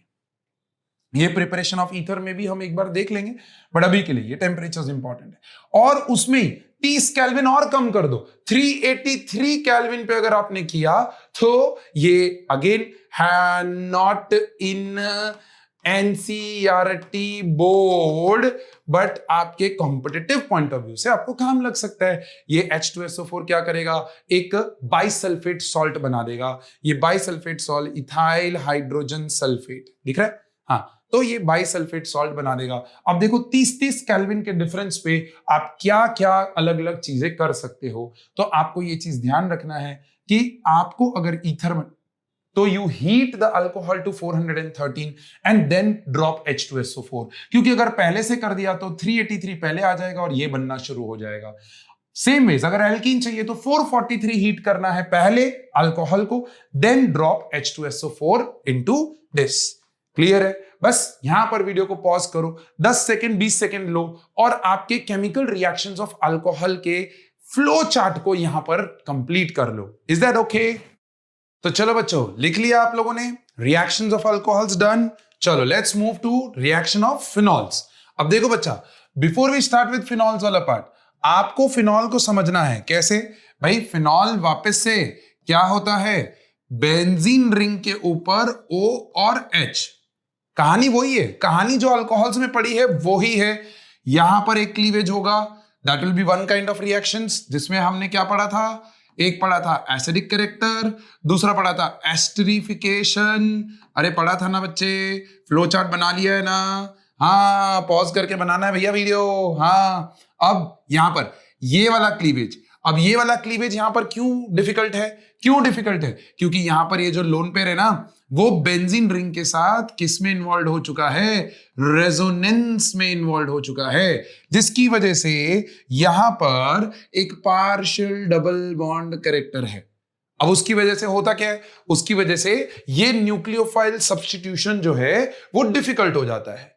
बट जैसे ये वाला रिएक्शन निकला, उसकी जगह पे एक और रिएक्शन यहां पर एक्टिवेट हो जाएगा। भैया बेंजीन रिंग आने से सिस्टम के अंदर न्यूक्लियोफाइल आ गया है, तो ये किसको अट्रैक्ट करेगा अपनी तरफ? ये अट्रैक्ट करेगा इलेक्ट्रोफाइल को, राइट? तो यहां पर इलेक्ट्रोफिलिक सब्स्टिट्यूशन रिएक्शंस जो हैं वो होंगे। वहां पर कैसा हो रहा था, अल्कोहल में हम OH को निकाल के उसकी जगह पे Cl सब्स्टिट्यूट कर रहे थे, Br सब्स्टिट्यूट कर रहे थे। यहां पर वो चीज पॉसिबल नहीं है। यहां पर इलेक्ट्रोफिलिक सब्स्टिट्यूशन, बेंजीन रिंग पे रिएक्शन हो जाएगा।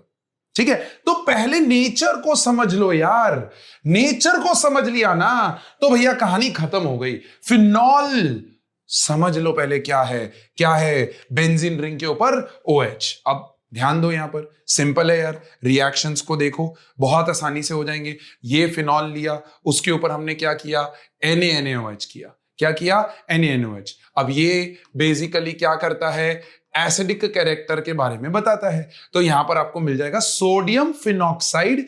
इसको कई बार फिनोलेट भी बोला जाता है, सोडियम फिनोलेट भी बोला जाता है। तो ये छोटे छोटे पॉइंट्स जो हैं वो ध्यान रखना।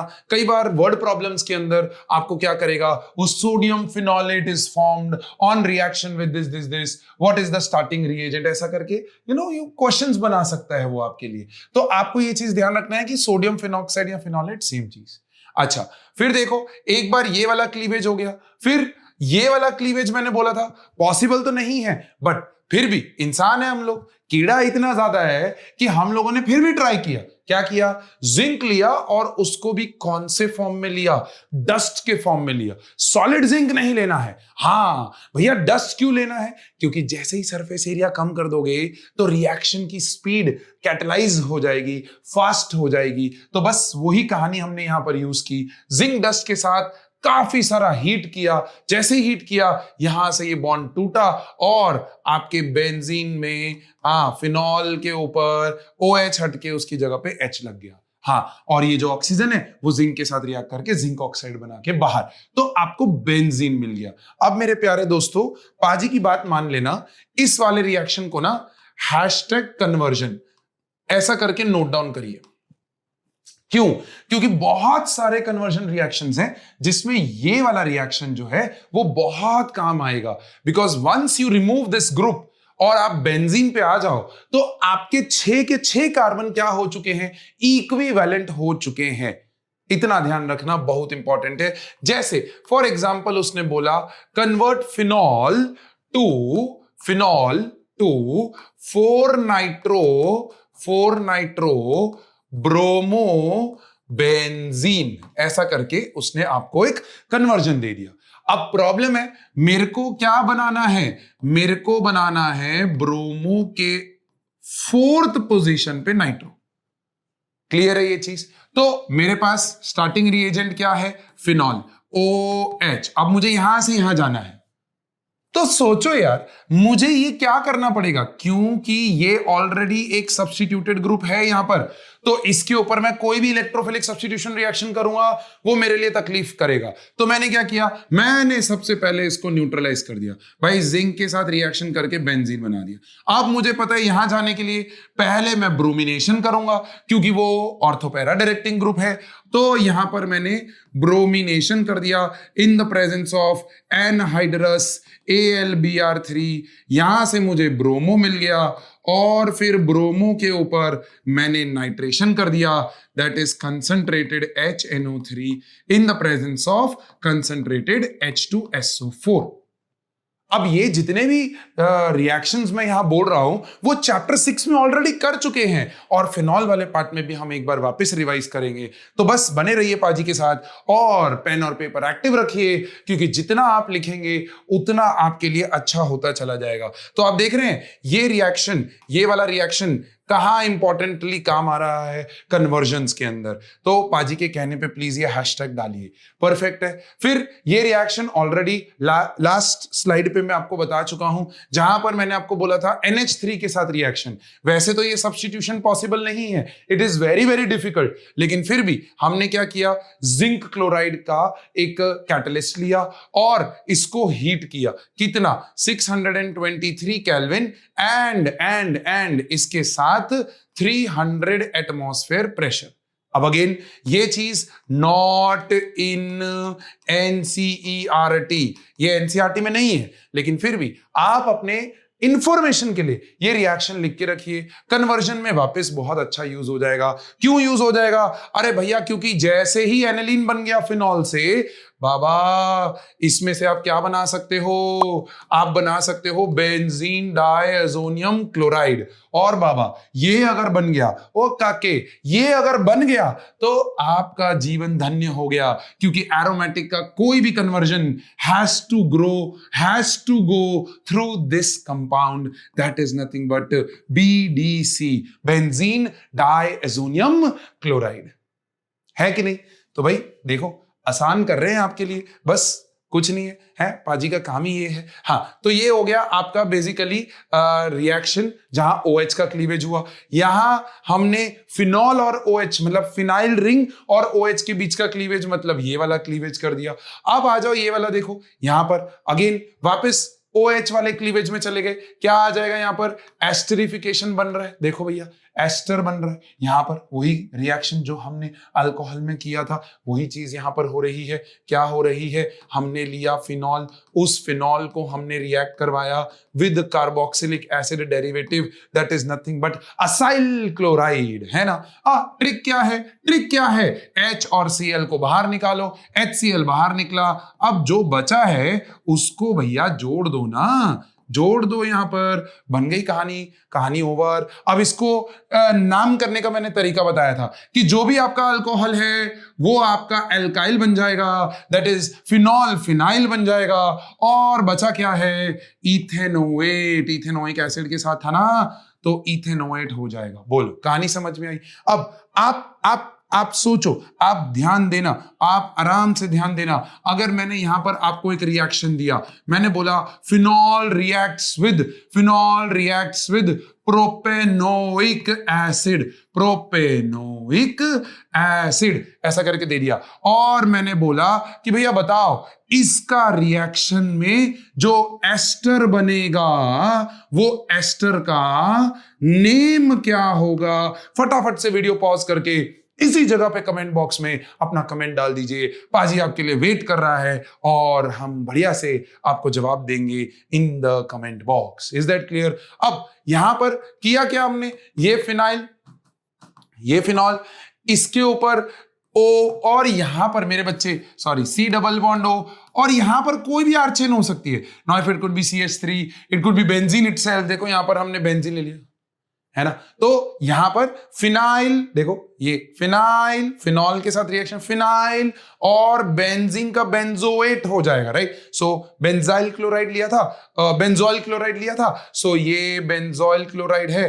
दिस इज बेंजोइल क्लोराइड, और वो बेंजोइल क्लोराइड का क्या हो जाएगा, बेंजोएट हो जाएगा। हाँ बहुत इंपॉर्टेंट है। हाँ, और इस रिएक्शन को ना बाय द वे बस ऐसे ही साइंटिस्ट लोगों को लगा यार नेम करना जरूरी है, तो उन्होंने इस रिएक्शन को बेंजोइलेशन नाम दे दिया, बेंजोइलेशन नाम दे दिया। ठीक है, बस कुछ नहीं, आसान है, एकदम परफेक्टली इजी। हाँ हो गया, कहानी ओवर भैया। फिनॉल के रिएक्शंस बस इतने ही है, कहानी ओवर। ऐसा लगेगा तुम्हें बट पॉज करके यहां पर पहले ये फ्लो चार्ट बनाओ, फिर हम आगे बढ़ते हैं। आगे बढ़े, चल आगे बढ़ते हैं। यहां पर देखो ये है कहानी, अब होगी कहानी शुरू। फिनॉल के ऊपर कौन सा सब्स्टिट्यूशन, ओहो इलेक्ट्रोफिलिक सब्स्टिट्यूशन रिएक्शन, बेंजीन के ऊपर रिएक्शन होगा भैया। अब यहां पर एक खास बात यह है कि भैया बेंजीन के ऊपर फिर बेंजीन के ऊपर क्या आ चुका है, OH ग्रुप। अब ये जो OH ग्रुप होता है ना, वो मेरे प्यारे बच्चों इलेक्ट्रॉन डोनेटिंग ग्रुप होता है। किसी को बताना नहीं, ये इलेक्ट्रॉन डोनेटिंग है। बच्चा बोल रहा है ओ सर कैसे पता चल रहा है आपको, तो पाजी की ट्रिक क्या, अगर X और Y ऐसे बॉन्डेड है और अगर Y लेस इलेक्ट्रोनेगेटिव है, क्या है, लेस इलेक्ट्रोनेगेटिव है, तो ये मेरे प्यारे दोस्तों एक पूरा ग्रुप जो है वो इलेक्ट्रॉन डोनेटिंग ग्रुप हो जाएगा। लेकिन यही चीज X बॉन्डेड विद Y है और ये मेरे प्यारे बच्चों मोर इलेक्ट्रोनेगेटिव है, तो ये पूरा ग्रुप यहां पर जो है वो इलेक्ट्रॉन विदड्रॉइंग ग्रुप हो जाएगा। और अगर एक बार एक ग्रुप इलेक्ट्रॉन डोनेटिंग ग्रुप हो गया मेरे प्यारे दोस्तों, वो ऑर्थो एंड पैरा पे डायरेक्ट करेगा, इनकमिंग इलेक्ट्रोफाइल को ऑर्थो पैरा पे डायरेक्ट करेगा। जबकि इलेक्ट्रॉन विदड्रॉइंग जो है वो कहां डायरेक्ट करेगा, मेटा पे डायरेक्ट करेगा। सो ये मेटा डायरेक्टिंग हो जाएगा और ये ऑर्थो पैरा डायरेक्टिंग हो जाएगा। अब इसके रिस्पेक्ट में ऑर्थो ये वाले दोनों कार्बन हो गए, पैरा ये वाला कार्बन हो गया। सिमिलरली इसके रिस्पेक्ट में मेटा ये वाले दोनों कार्बन हो गए। ओह आई एम सो सॉरी, ये नहीं, ये वाले, ये मेटा है, ये मेटा है, ये पैरा है, ये ऑर्थो है, ये ऑर्थो है। हाँ, तो ये अच्छे से लिख लेना, ये ट्रिक बहुत इंपॉर्टेंट है भाई। इलेक्ट्रॉन डोनेटिंग क्या हो जाएगा और इलेक्ट्रॉन विड्रॉइंग क्या हो जाएगा, और उसमें कौन ऑर्थो पैरा और कौन मेटा डायरेक्टिंग है। अब आप दिमाग लगाओ, आप दिमाग लगाओ, यहां पर वीडियो को पॉज करके सोचो, जो पाजी ने टिक दिया है क्या वो काम कर रहा है कि नहीं कर रहा है। भैया this is X bonded with Y, Y is less electronegative, तो ये मेरे प्यारे बच्चों इलेक्ट्रॉन डोनेटिंग ग्रुप हो गया। अगर ये इलेक्ट्रॉन डोनेटिंग ग्रुप हो चुका है तो मेरे प्यारे बच्चों ये इनकमिंग इलेक्ट्रोफाइल को ऑर्थो ऑर्थो और पैरा पे डायरेक्ट करेगा। अब प्रॉब्लम ये है कि ये बहुत ही हाईली एक्टिवेटिंग ग्रुप है, बहुत ही ज्यादा एक्टिवेटिंग ग्रुप है।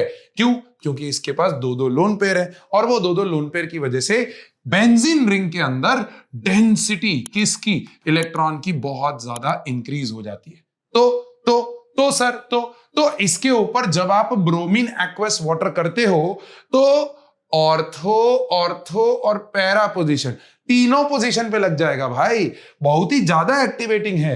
हाँ, अब ये बहुत ही ज्यादा एक्टिवेटिंग है तो इसको डीएक्टिवेट करना पड़ेगा। पहले चीज ये 2,4,6 ट्राइब्रोमोफिनॉल, भैया ये व्हाइट पीपीटी बनता है। हाँ, ये आप यूज कर सकते हो as distinguishing test for phenol from other organic aromatic compounds except aniline, क्योंकि एनिलीन में भी ब्रोमीन डालने पे व्हाइट पीपीटी मिलता है। तो अगर कोई पूछे फिनॉल और एनिलीन में कैसे डिफरेंशिएट करें, तो भाई सब्र रखो, एनिलीन का चैप्टर आने दो, अमाइंस होने दो, वहां पर हम आपको बताएंगे कि कैसे अल्कोहल और एनिलीन में, फिनॉल और एनिलीन में कैसे डिफरेंशिएट कर सकते हो। But other way around phenol को बाकी और कोई भी एरोमेटिक कंपाउंड से डिफरेंशिएट करना है, आप बिल्कुल ये यूज कर सकते हो। ब्रोमीन वाटर उसमें डाल दो, व्हाइट पीपीटी अगर मिल गया तो वो फिनॉल है। हाँ, तो अब क्वेश्चन ये है कि अगर मुझे सिर्फ ऑर्थो या पैरा पे चाहिए तो मैं क्या करूं। तो मुझे भाई ये इलेक्ट्रोफाइल जो है ना, इस इलेक्ट्रोफाइल को सबसे पहले एक नॉन पोलर सॉल्वेंट में डालना पड़ेगा। देखो, ब्रोमीन को जब आप पानी में डाल रहे हो ना, तो बेसिकली ये एक काफी स्ट्रॉन्ग इलेक्ट्रोफाइल बन जा रहा है। लेकिन यही चीज अगर आपने कार्बन डाइसल्फाइड में डाली तो ये उसको इलेक्ट्रोफाइल बना तो रही है, लेकिन इतना ज्यादा पोलराइज नहीं कर रही है, उसका पोलराइजेशन कम हो जा रहा है। तो क्या होता है कि या तो आपका ऑर्थो या तो आपका पैरा पोजीशन पे जाके क्या करेगा, क्या करेगा, सब्स्टिट्यूशन करेगा। हाँ मेरे प्यारे दोस्तों, सब्स्टिट्यूशन करेगा। तो यहां पर ये है ना, हाँ, इनका काम क्या है, ध्यान से समझ लेना कि भैया ये फिनॉल को टूटने नहीं देता। फिनॉल ये H+ जैसे ही निकला ना, तो यहां नेगेटिव आने पे ये बहुत एक्टिवेटिंग हो जाएगा।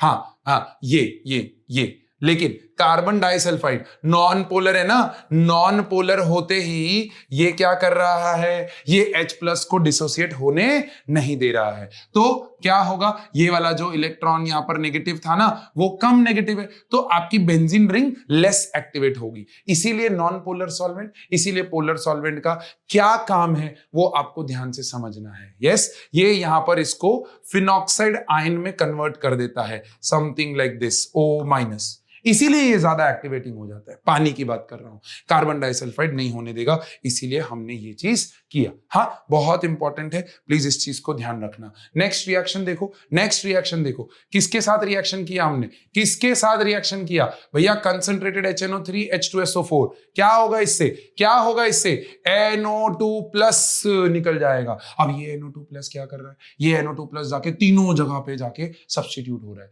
अब तीनों जगह पे जाके सब्स्टिट्यूट हो रहा है तो यहां पर एक एसिड बन जा रहा है जिसका नाम है 2,4,6 ट्राइनाइट्रोफिनॉल।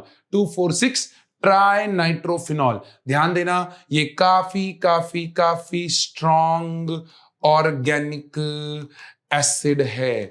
क्यों है, नेक्स्ट स्लाइड में आपको पता चल रहा है जब हम एसिडिक कैरेक्टर को डिस्कस कर रहे हैं। Is that okay? लेकिन आपको यहां पर एक बहुत इंपॉर्टेंट पॉइंट नोट करना है, प्लीज इस क्वेश्चन को #MCQ के फॉर्मेट में लिखो, बिकॉज 99% पाजी का ये दावा है कि बोर्ड एग्जामिनेशन के अंदर ये क्वेश्चन आने के बहुत चांसेस हैं। तो प्लीज उस चीज का ध्यान रखो।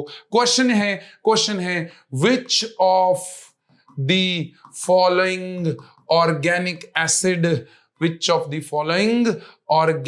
acid does not contain does not contain कौन सा group? Carboxyl group, carboxyl group. हाँ, जनरली तो कार्बोक्सिलिक एसिड जो है वो एसिड्स होते हैं, तो ए है आपका formic acid, common name use करेगा मेरे बच्चे, कॉमन नेम यूज करेगा। बी है आपका एसिटिक एसिड, हाँ, फिर सी है आपका ब्यूटाइरिक एसिड, और last but not the least वो बोलेगा पिक्रिक एसिड। हाँ, तो यहां पर आपका आंसर ये होगा, क्योंकि ये एक ऐसा एसिड है जो काफी स्ट्रांग है, लेकिन इसके अंदर COOH ग्रुप नहीं होता है, इसमें OH ग्रुप होता है। ये please hashtag MCQ, hashtag board में 99% चांस, ये पाजी का दावा है, प्लीज इसको अच्छे से नोट डाउन कर लीजिए। परफेक्ट है।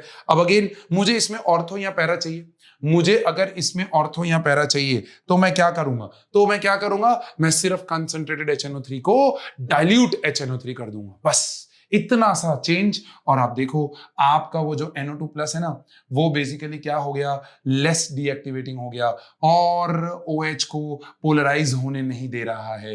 डाइल्यूट HNO3 उसको पोलराइज होने नहीं दे रहा है, जिससे सिर्फ ऑर्थो और पैरा पोजीशन पे ही एक्टिवेशन होगा। And that's where my dear friend, aha मजेदार, क्या होगा? ऑर्थो या पैरा नाइट्रोफिनॉल मिलेगा। अब यहां पर एक बहुत important question, how will you separate, ऐसा करके separate ortho and para nitrophenol. ये बहुत इंपॉर्टेंट क्वेश्चन है। वापस, ऑर्थो और पैरा नाइट्रोफिनॉल में क्या होता है? हाँ, यहां पर एक बहुत ही तगड़ा चीज, ये N double bond O single bond O, यहां पर इंट्रामोलिक्यूलर। ऑर्थो नाइट्रोफिनॉल में इंट्रा मॉलिक्यूलर H बॉन्डिंग होगा, जबकि on the other hand para nitrophenol जो है उसके अंदर मेरे बच्चे आपका इंटरमॉलिक्यूलर H बॉन्ड होगा। यहां से OH जो है वो ऑक्सीजन के साथ बॉन्ड करेगा। This is nothing but intermolecular H bond. तो क्वेश्चन को ध्यान से वापस से सुनना, क्या है? How will you separate ortho and para nitrophenol? The answer is intramolecular and intermolecular H bond होने की वजह से the ortho nitrophenol is steam volatile, आराम से क्या हो जाएगा? वॉलेटाइल हो जाएगा, वेपर में कन्वर्ट हो जाएगा। Whereas this is not steam volatile. So आप बॉइलिंग पॉइंट का डिफरेंस यूज करके, फ्रैक्शनल डिस्टिलेशन करके किसको निकाल सकते हो बाहर? ऑर्थो नाइट्रोफिनॉल को बाहर निकाल सकते हो। ये बहुत ही इंपॉर्टेंट क्वेश्चन है। हैशटैग B26 लिख लीजिएगा।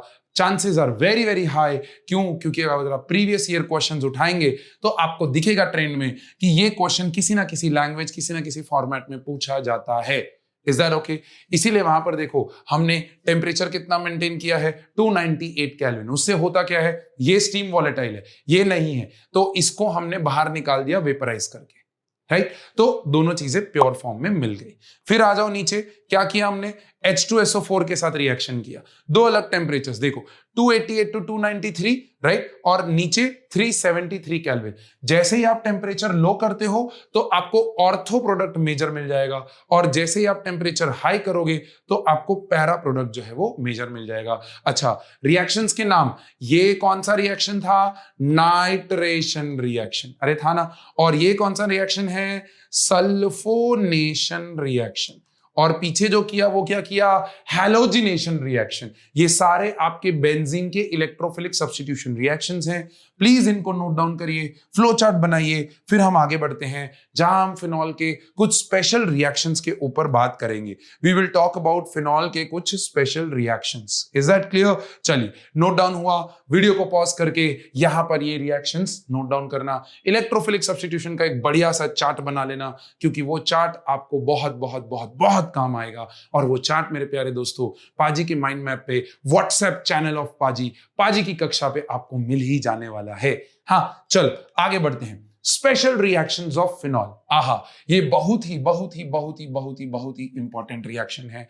मैं ऐसा कहता हूं कि अगर कोई भी एग्जामिनेशन, CBSE हो या कोई भी स्टेट बोर्ड एग्जामिनेशन हो, कोई कोई भी, मैं दावे के साथ कह सकता हूं कि अगर वो टीचर अल्कोहल फिनॉल्स ईथर्स का चैप्टर खोलता है तो उसके अंदर ये दोनों नेम रिएक्शंस उसको ध्यान आएंगे ही, और इन दोनों में से कोई एक आपके फाइनल एग्जाम में दिखेगा ही दिखेगा। Is that okay? अब रिएक्शन को पहले देखो, फिर आपको ट्रिक सिखाते हैं कि क्या हो रहा है इस ट्रिक के अंदर। ठीक है, चल सबसे पहले यहां पर फिनॉल का रिएक्शन किसके साथ करवा रहे हैं? क्लोरोफॉर्म के साथ करवा रहे हैं, क्लोरोफॉर्म।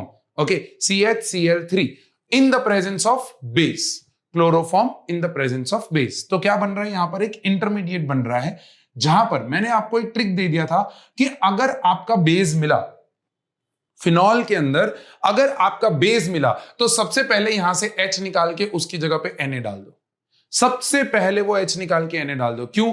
क्योंकि ये भाई साहब काफी अच्छे खासे एसिड हैं, एसिड और बेस रिएक्शन करके सॉल्ट बन जाएगा। अच्छा, अब ध्यान से समझना इस चीज को। ये जो H यहां से निकला, ये जो H यहां से निकला, ये H ने यहां से क्लोरीन को खाया और CHCl2 बना दिया। अब ये एक इंटरमीडिएट है, ये CHCl2 ऑर्थो पोजीशन पे जाके लग गया। क्लियर है? हाँ, तो CHCl2 लग गया, फिर उसके ऊपर NaOH, ये NaOH किया तो यहां से दोनों क्लोरीन सब्स्टिट्यूट होके OH आ जाएगा। एक कार्बन पे 2 OH पॉसिबल नहीं है, तो क्या बन जाएगा? एल्डिहाइड बन जाएगा। अब ये ONA एज इट इज रहेगा, क्यों? क्योंकि अभी भी बेसिक है मीडियम। फिर हम लास्ट में हाइड्रोलिसिस करेंगे, एसिडिक वाटर के साथ रिएक्शन करेंगे तो ये फिनॉल में कन्वर्ट होगा, और ये जो मेरे बच्चे स्पीशी बनी इसको हम लोग बोलते हैं सैलिसिल्डिहाइड। क्या बोलते हैं? सैलिसिल्डिहाइड। इसको नाम कैसे करेंगे? अगर IUPAC नेम करना है तो कार्बन नंबर 1 ये हो जाएगा, कार्बन नंबर 2 ये हो जाएगा, ये नाम आ जाएगा 2 हाइड्रोक्सी। देखो ये नाम लिखना बहुत जरूरी है, 2 हाइड्रोक्सी बेंजाल डिहाइड। अब क्यों मैंने ये बोला? क्योंकि कई बार वो आपको रिएक्शन MCQs में या 1 मार्कर में क्या पूछेगा पता है? वो बोलेगा phenol on reaction with chloroform in the presence of base forms a compound ABCD, जिसमें वो ये नाम नहीं देगा क्योंकि ये बच्चों को याद रहता है, ऑड वन आउट है, ये बच्चों को याद नहीं रहेगा। सो वहां पर वो IUPAC नेम से कन्वर्जन्स लेगा और आपकी बैंड बजा देगा। भाई बैंड बजनी नहीं चाहिए क्योंकि आप पाजी की कक्षा में हो। अब पाजी की कक्षा में जब आ ही गए हो तो भैया फायदा उठाओ ना उस चीज का, है फायदा उठाओ। अब ये रिएक्शन किसने दिया था? ये रिएक्शन दिया था रीमन टीमन रिएक्शन, रीमर टीमन रिएक्शन। ये 2 साइंटिस्ट थे जिन्होंने मिलके ये एक क्या बनाया था? रिएक्शन बनाया था फिनॉल पे, स्पेशल रिएक्शन ऑफ फिनॉल। अब ध्यान देना, बहुत ही इंपॉर्टेंट, इस चीज को याद कैसे करें? देखो एक ट्रिक, 2 ट्रिक्स में याद रखेंगे।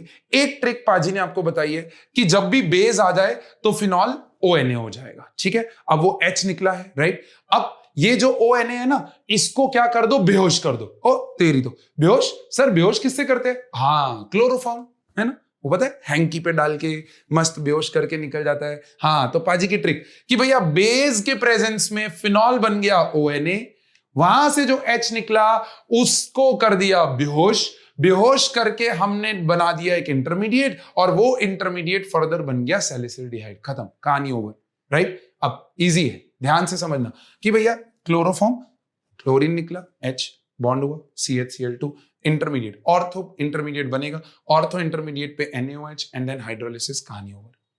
सेम ऐसा ही रिएक्शन नीचे वाला भी है, लेकिन वहां पर अगर आप देखोगे हम फिनॉल को बेहोश नहीं कर रहे हैं, इस बार डाल बेस ही रहे हैं। देखो डाल बेस ही रहे हैं, उसको एक्टिवेट कर रहे हैं ONA, लेकिन इस बार इस ONA को मार दे रहे हैं। कैसे मार दे रहे हैं? मार दे रहे हैं bye reacting it with carbon dioxide. Is that clear? So carbon dioxide plus H plus gives what? OH and COOH। Clear? Ortho position पे COOH मिल जाएगा। इसको हम लोग क्या बोलते हैं? 2 hydroxy benzoic acid. Benzoic acid salicylic acid बोला जाता है। इसको हम लोग क्या बोलते हैं? Salicylic acid. प्लीज इस चीज का ध्यान रखना, बहुत बहुत बहुत इंपॉर्टेंट है। और ये रिएक्शन क्यों इंपॉर्टेंट है? क्योंकि इस सैलिसिलिक एसिड को अगर आपने फर्दर रिएक्ट करवा दिया मेरे बच्चे, किसके साथ? इसको अगर आपने रिएक्ट करवा दिया with what? With acetic anhydride, तो एसिटिक एनहाइड्राइड के साथ रिएक्ट करने पे यहां से एस्टरिफिकेशन, यहां से H निकलेगा और यहां से ये पूरा पार्ट निकल जाएगा और ये पूरी चीज यहां जुड़ जाएगी और आपको एक रिएक्शन मिलेगा। ये रिएक्शन बहुत इंपॉर्टेंट है। COOH यहां पर आ जाएगा O, ये आ गया C double bond O CH3। बाबा ये एक दवाई बन चुकी है, ये दवाई का नाम है एस्पिरिन। क्या बोलते हैं इसको? Aspirin. This is used as a pain killer in your lots and lots of medicine. आपने बहुत बार सुना होगा, आपके डिस्प्रिन, कॉम्बीफ्लेम या डोलो 650, उनके अंदर एस्पिरिन का कंटेंट होता है। वो aspirin is basically this. Clear है बच्चे? क्या है ये रिएक्शन का नाम? ये रिएक्शन का नाम है कोलबेज रिएक्शन। ध्यान देना, कोलबे और रिमाटिमन में क्या फर्क है? सबसे पहले सैलिसिल्डिहाइड, सैलिसिलिक एसिड। कोलबे में बनता है सैलिसिलिक एसिड, रिमाटिमन में बनता है सैलिसिल्डिहाइड। भैया करना क्या है? दोनों में बेस के साथ रिएक्शन करना है फिनॉल का, जिससे बनेगा ONA बनेगा। एक में करना है ONA को बेहोश और दूसरे में करना है ONA को किल। CO2, एक्सेस CO2 डाल देना है और मार देना है उसको। Is that clear? तो बन जाएगा कार्बोक्सिलिक एसिड और बन जाएगा aldehyde salicylaldehyde, 2 hydroxy benzaldehyde, 2 hydroxy benzoic acid. लिख लिया?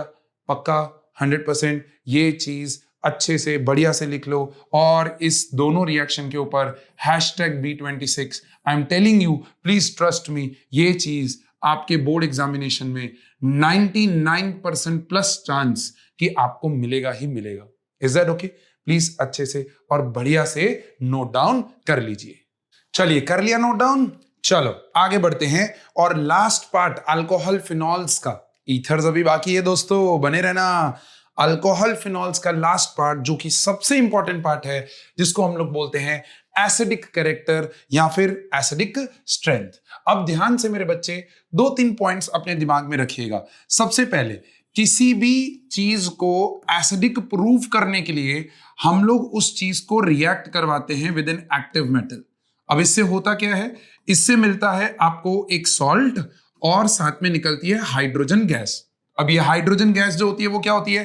Pop pop pop pop sound निकालती है ना। तो हमें एक क्या मिलता है?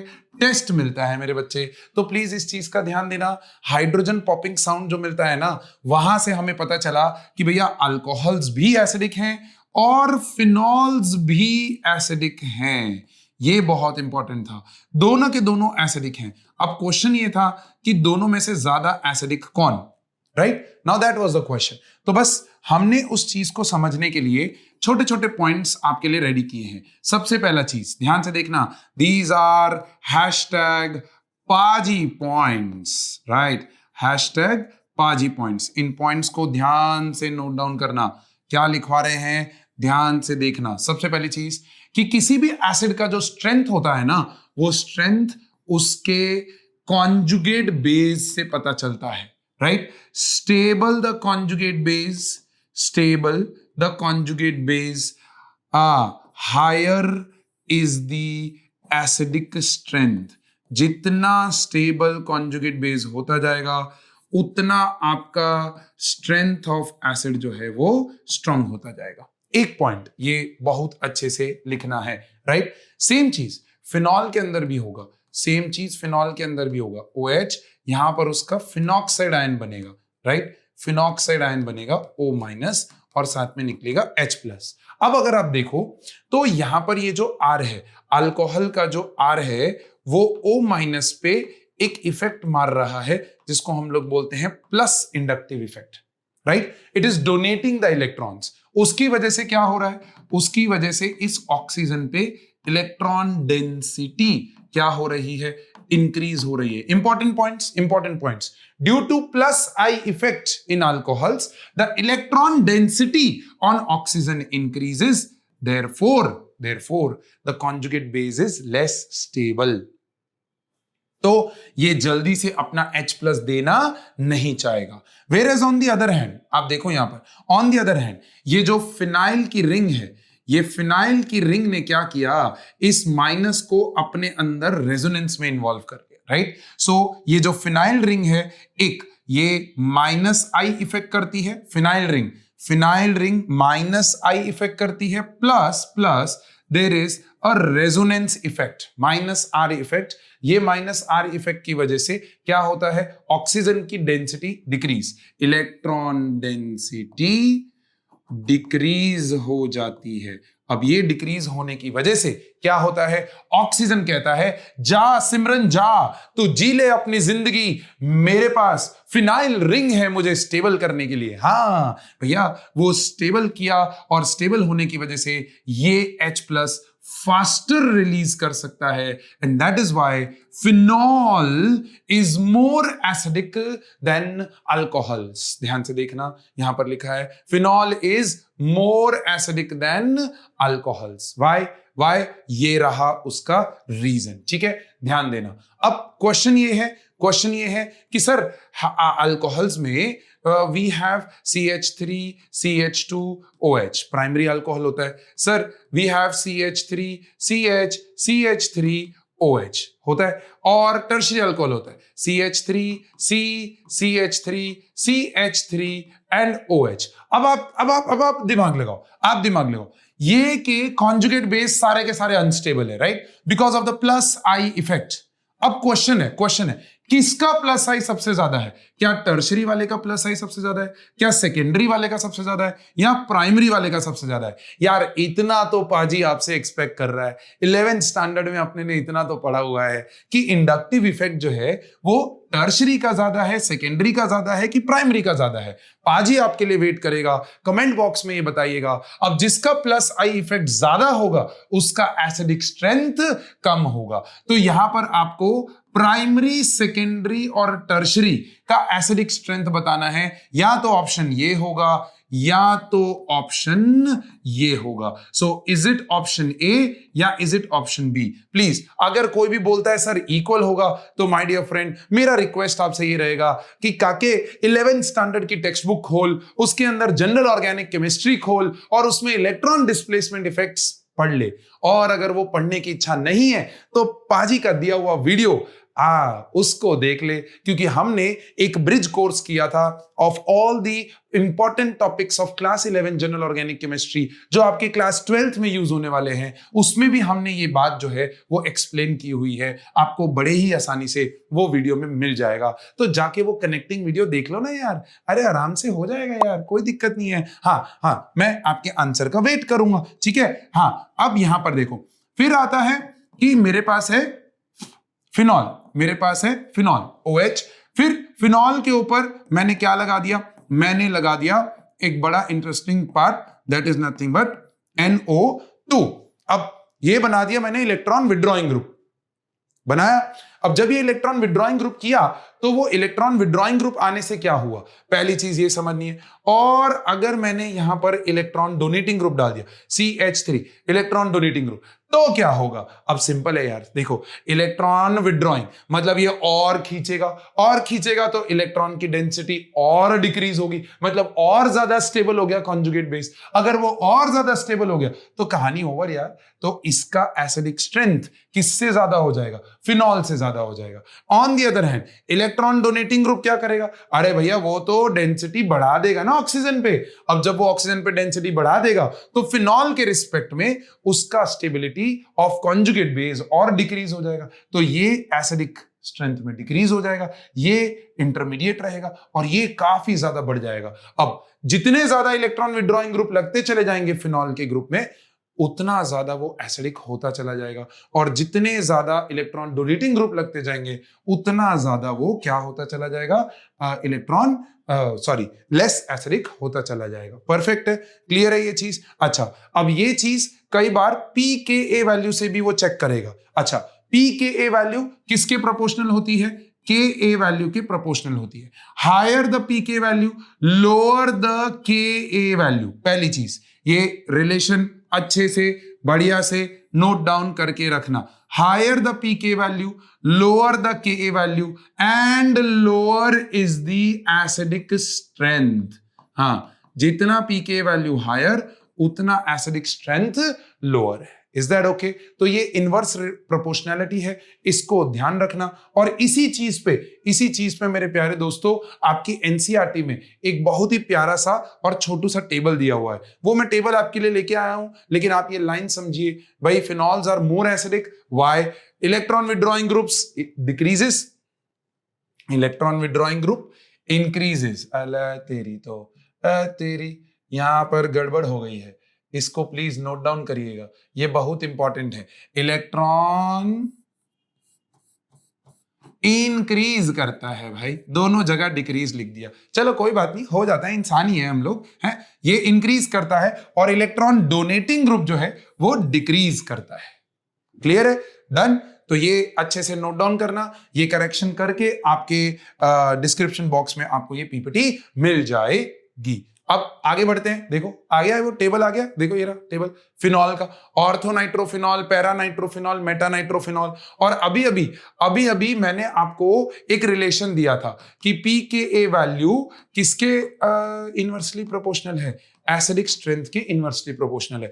तो मेरा आपसे एक काम है, ये हैशटैग क्वेश्चन है, ये हैशटैग क्वेश्चन एमसीक्यूज में पूछा जाता है, प्लीज अच्छे से और बढ़िया से इसको नोट डाउन करना। सबसे पहला ए पार्ट वो पूछेगा भैया ऑर्थो नाइट्रोफिनॉल, फिर पैरा नाइट्रोफिनॉल एंड फिर मेटा नाइट्रोफिनॉल। बोलेगा arrange them in the order of their acidic character. Is that okay? That's one. Okay, दूसरा क्या? ऑर्थोक्रिसॉल। सर क्रिसॉल, फिनॉल पे CH3 ग्रुप, हाँ, फिर पैराक्रिसॉल और फिर लास्ट में आएगा मेटाक्रिसॉल। पीके वैल्यूज आपके पास है, higher the pK values lower is the acidic strength. मेरे कहने पे एक बार ये पीके वैल्यूज देखते हुए ये अरेंजमेंट करो और अरेंजमेंट करके कमेंट बॉक्स में डालो कि ऑप्शन नंबर 1 में पैरा सबसे ज्यादा, फिर ऑर्थो या मेटा, व्हाटएवर जैसे भी ऑर्डर है प्लीज उसको लिखो। और सेकंड में वापस वही पैरा सबसे ज्यादा, फिर ऑर्थो या मेटा, ये इस तरीके से आपको मुझे आंसर देना है इन द कमेंट बॉक्स। भाई बहुत सारे क्वेश्चंस आपको खुद सॉल्व करने हैं, पाजी पे डिपेंडेंट नहीं होना है यार।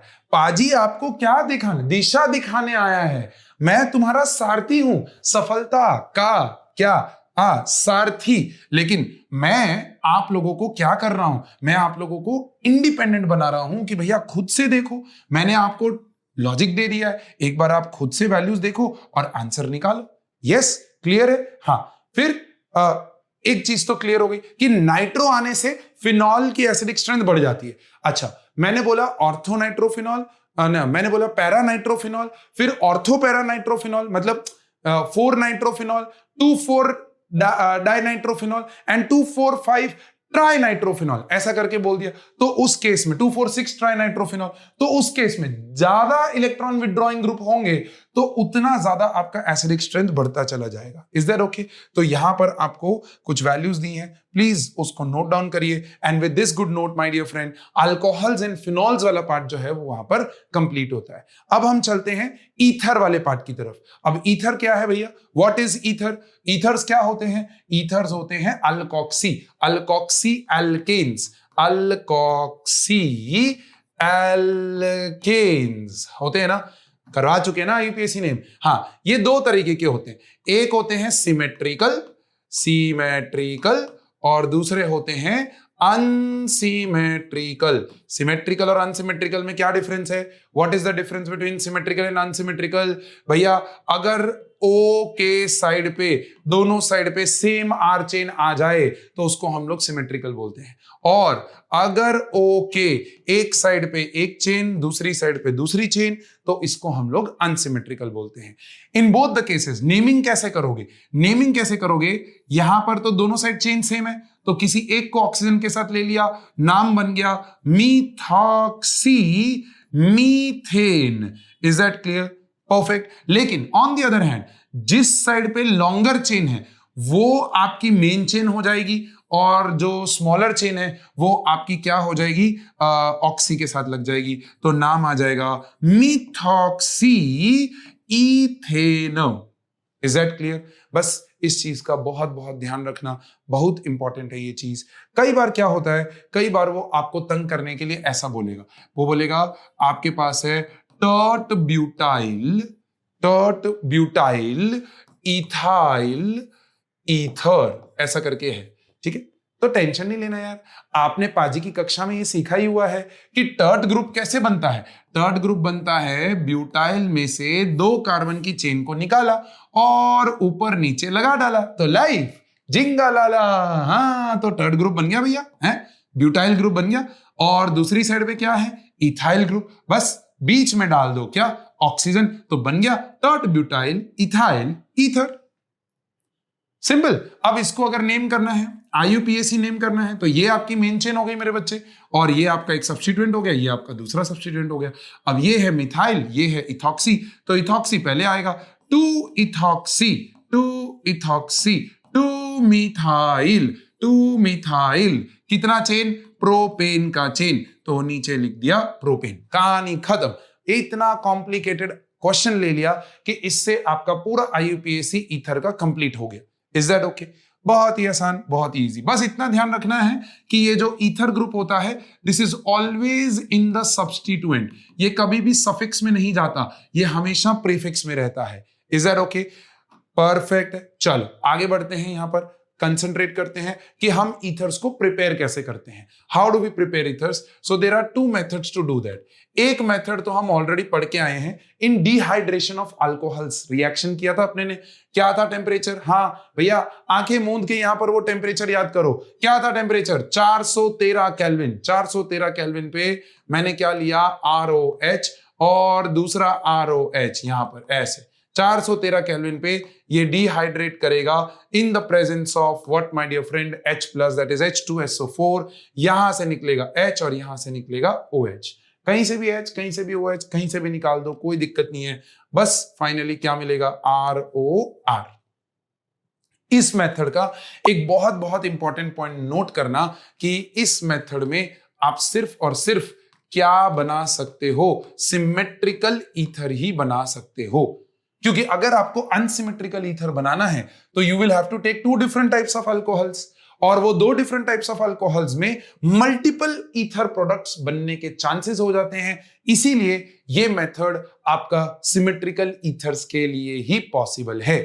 अच्छा यील्ड सिमेट्रिकल ईथर का ही मिलेगा।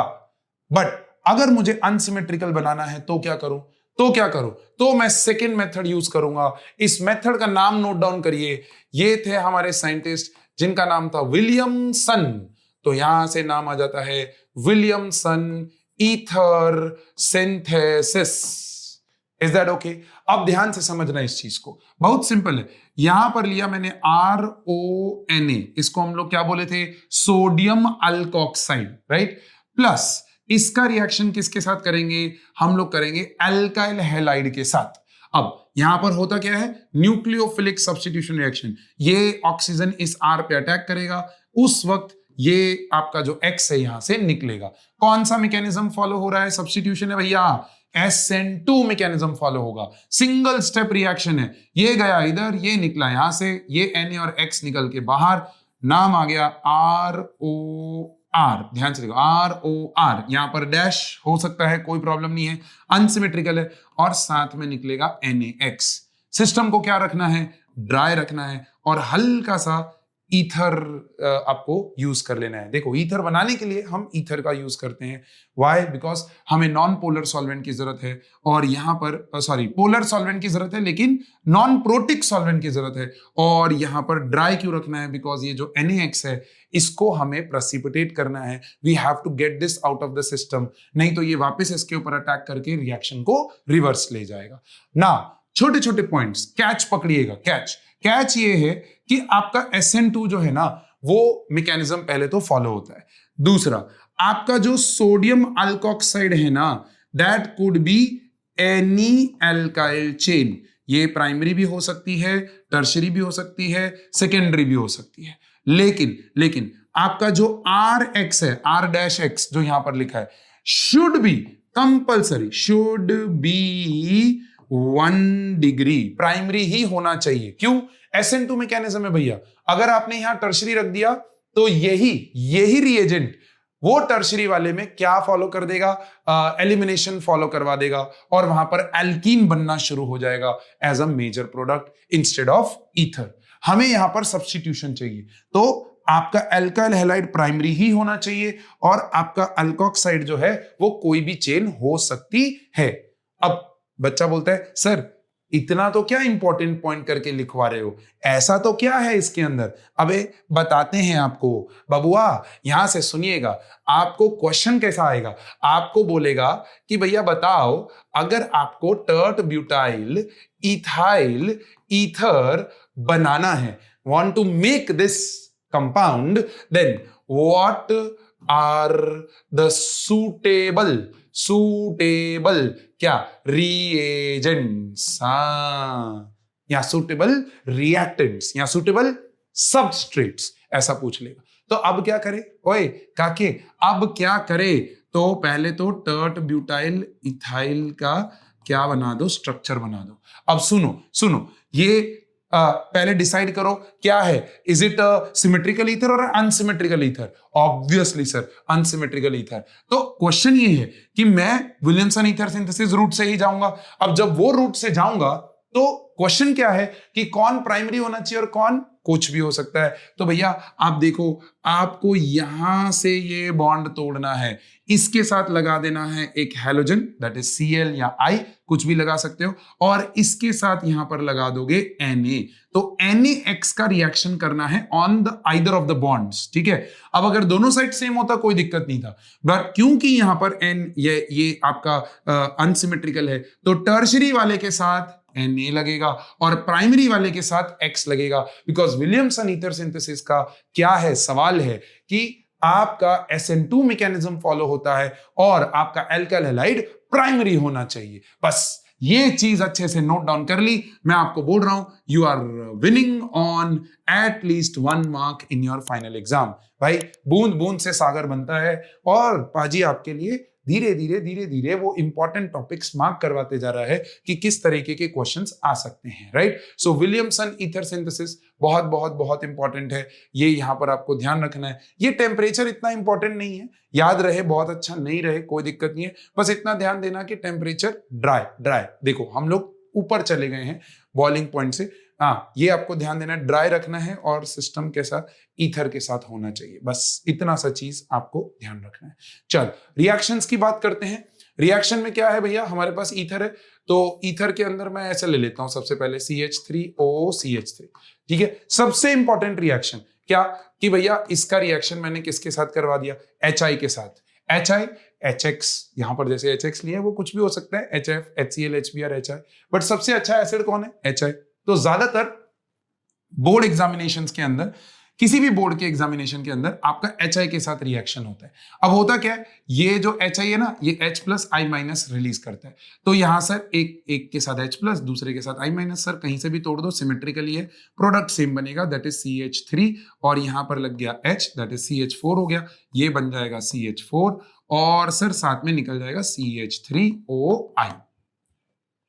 यहां कोई प्रॉब्लम नहीं था, ओ यार कोई दिक्कत नहीं थी, यहां पर सब कुछ अच्छा सी, लेकिन प्रॉब्लम कहां हुई, प्रॉब्लम हुई कि सर अगर मैंने यहां पर एक अनसिमेट्रिकल ईथर रख दिया तो अब बॉन्ड प्रोबेबली कहां से टूटेगा, दैट्स द क्वेश्चन। तो भैया आप पाजी की कक्षा में हो, पाजी आपको एक मस्त ट्रिक देने जा रहा है, प्लीज पाजी के साथ ये बढ़िया से टेबल बनाओ। ये बहुत ही इजी सा टेबल है। टेबल कहता है कि अगर आपके पास ROR' है तो जो I- का सब्स्टिट्यूशन है ना, जो I- है वो किसके साथ जुड़ेगा, वो पाजी आपको बताने जा रहा है। भैया हैशटैग पाजी ट्रिक ध्यान से समझना, क्या हो रहा है यहां पर, I- अटैक करने जा रहा है ROR' अनसिमेट्रिकल ईथर पे। चलिए देखते हैं क्या होगा। अगर यहां पर प्राइमरी और प्राइमरी है, दोनों साइड अगर प्राइमरी ग्रुप है, तो जिस साइड पे लेस बल्की ग्रुप है वहां पर आपका I- जो है वो सब्स्टिट्यूट हो जाएगा। क्यों, क्योंकि यहां पर SN2 मैकेनिज्म फॉलो हो रहा है इन द सब्स्टिट्यूशन।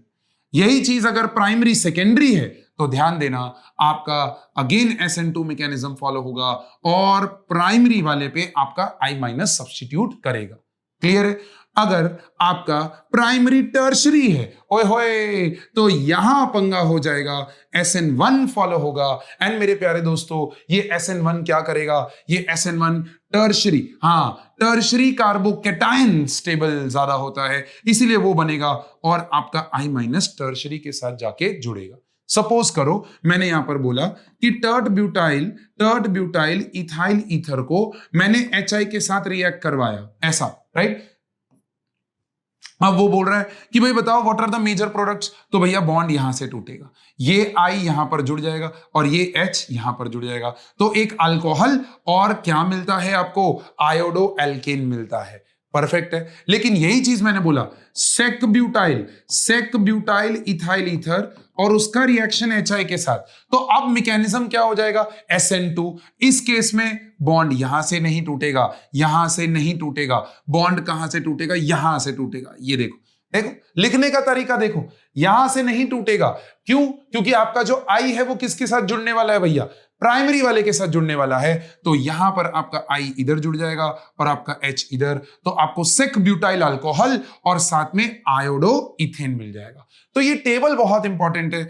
इस टेबल को अगर अच्छे से आपने नोट डाउन कर लिया तो आपकी किस्मत खुल गई है मेरे बच्चे। प्लीज उसको ध्यान से नोट डाउन करना। और यहां पर एक स्पेशल रिएक्शन, जब एक साइड पे फिनाइल रिंग हो, बीच में ऑक्सीजन हो और यहां पर R चेन हो, प्लीज इसको नोट डाउन करना। यहां पर ध्यान देना कि ये चीज पार्शियल डबल बॉन्ड है ड्यू टू रेजोनेंस। अब ड्यू टू रेजोनेंस तो ये वाला बॉन्ड कभी भी टूटता नहीं है। जब ऐसा होगा तो आपका I- जो है वो R चेन के साथ जुड़ेगा, यहां से बॉन्ड टूटेगा। अब ये RI बनेगा और ये फिनॉल बनेगा। So always you will get a phenol and RI। Is that okay? Is that clear? ये टेबल अच्छे से नोट डाउन करना।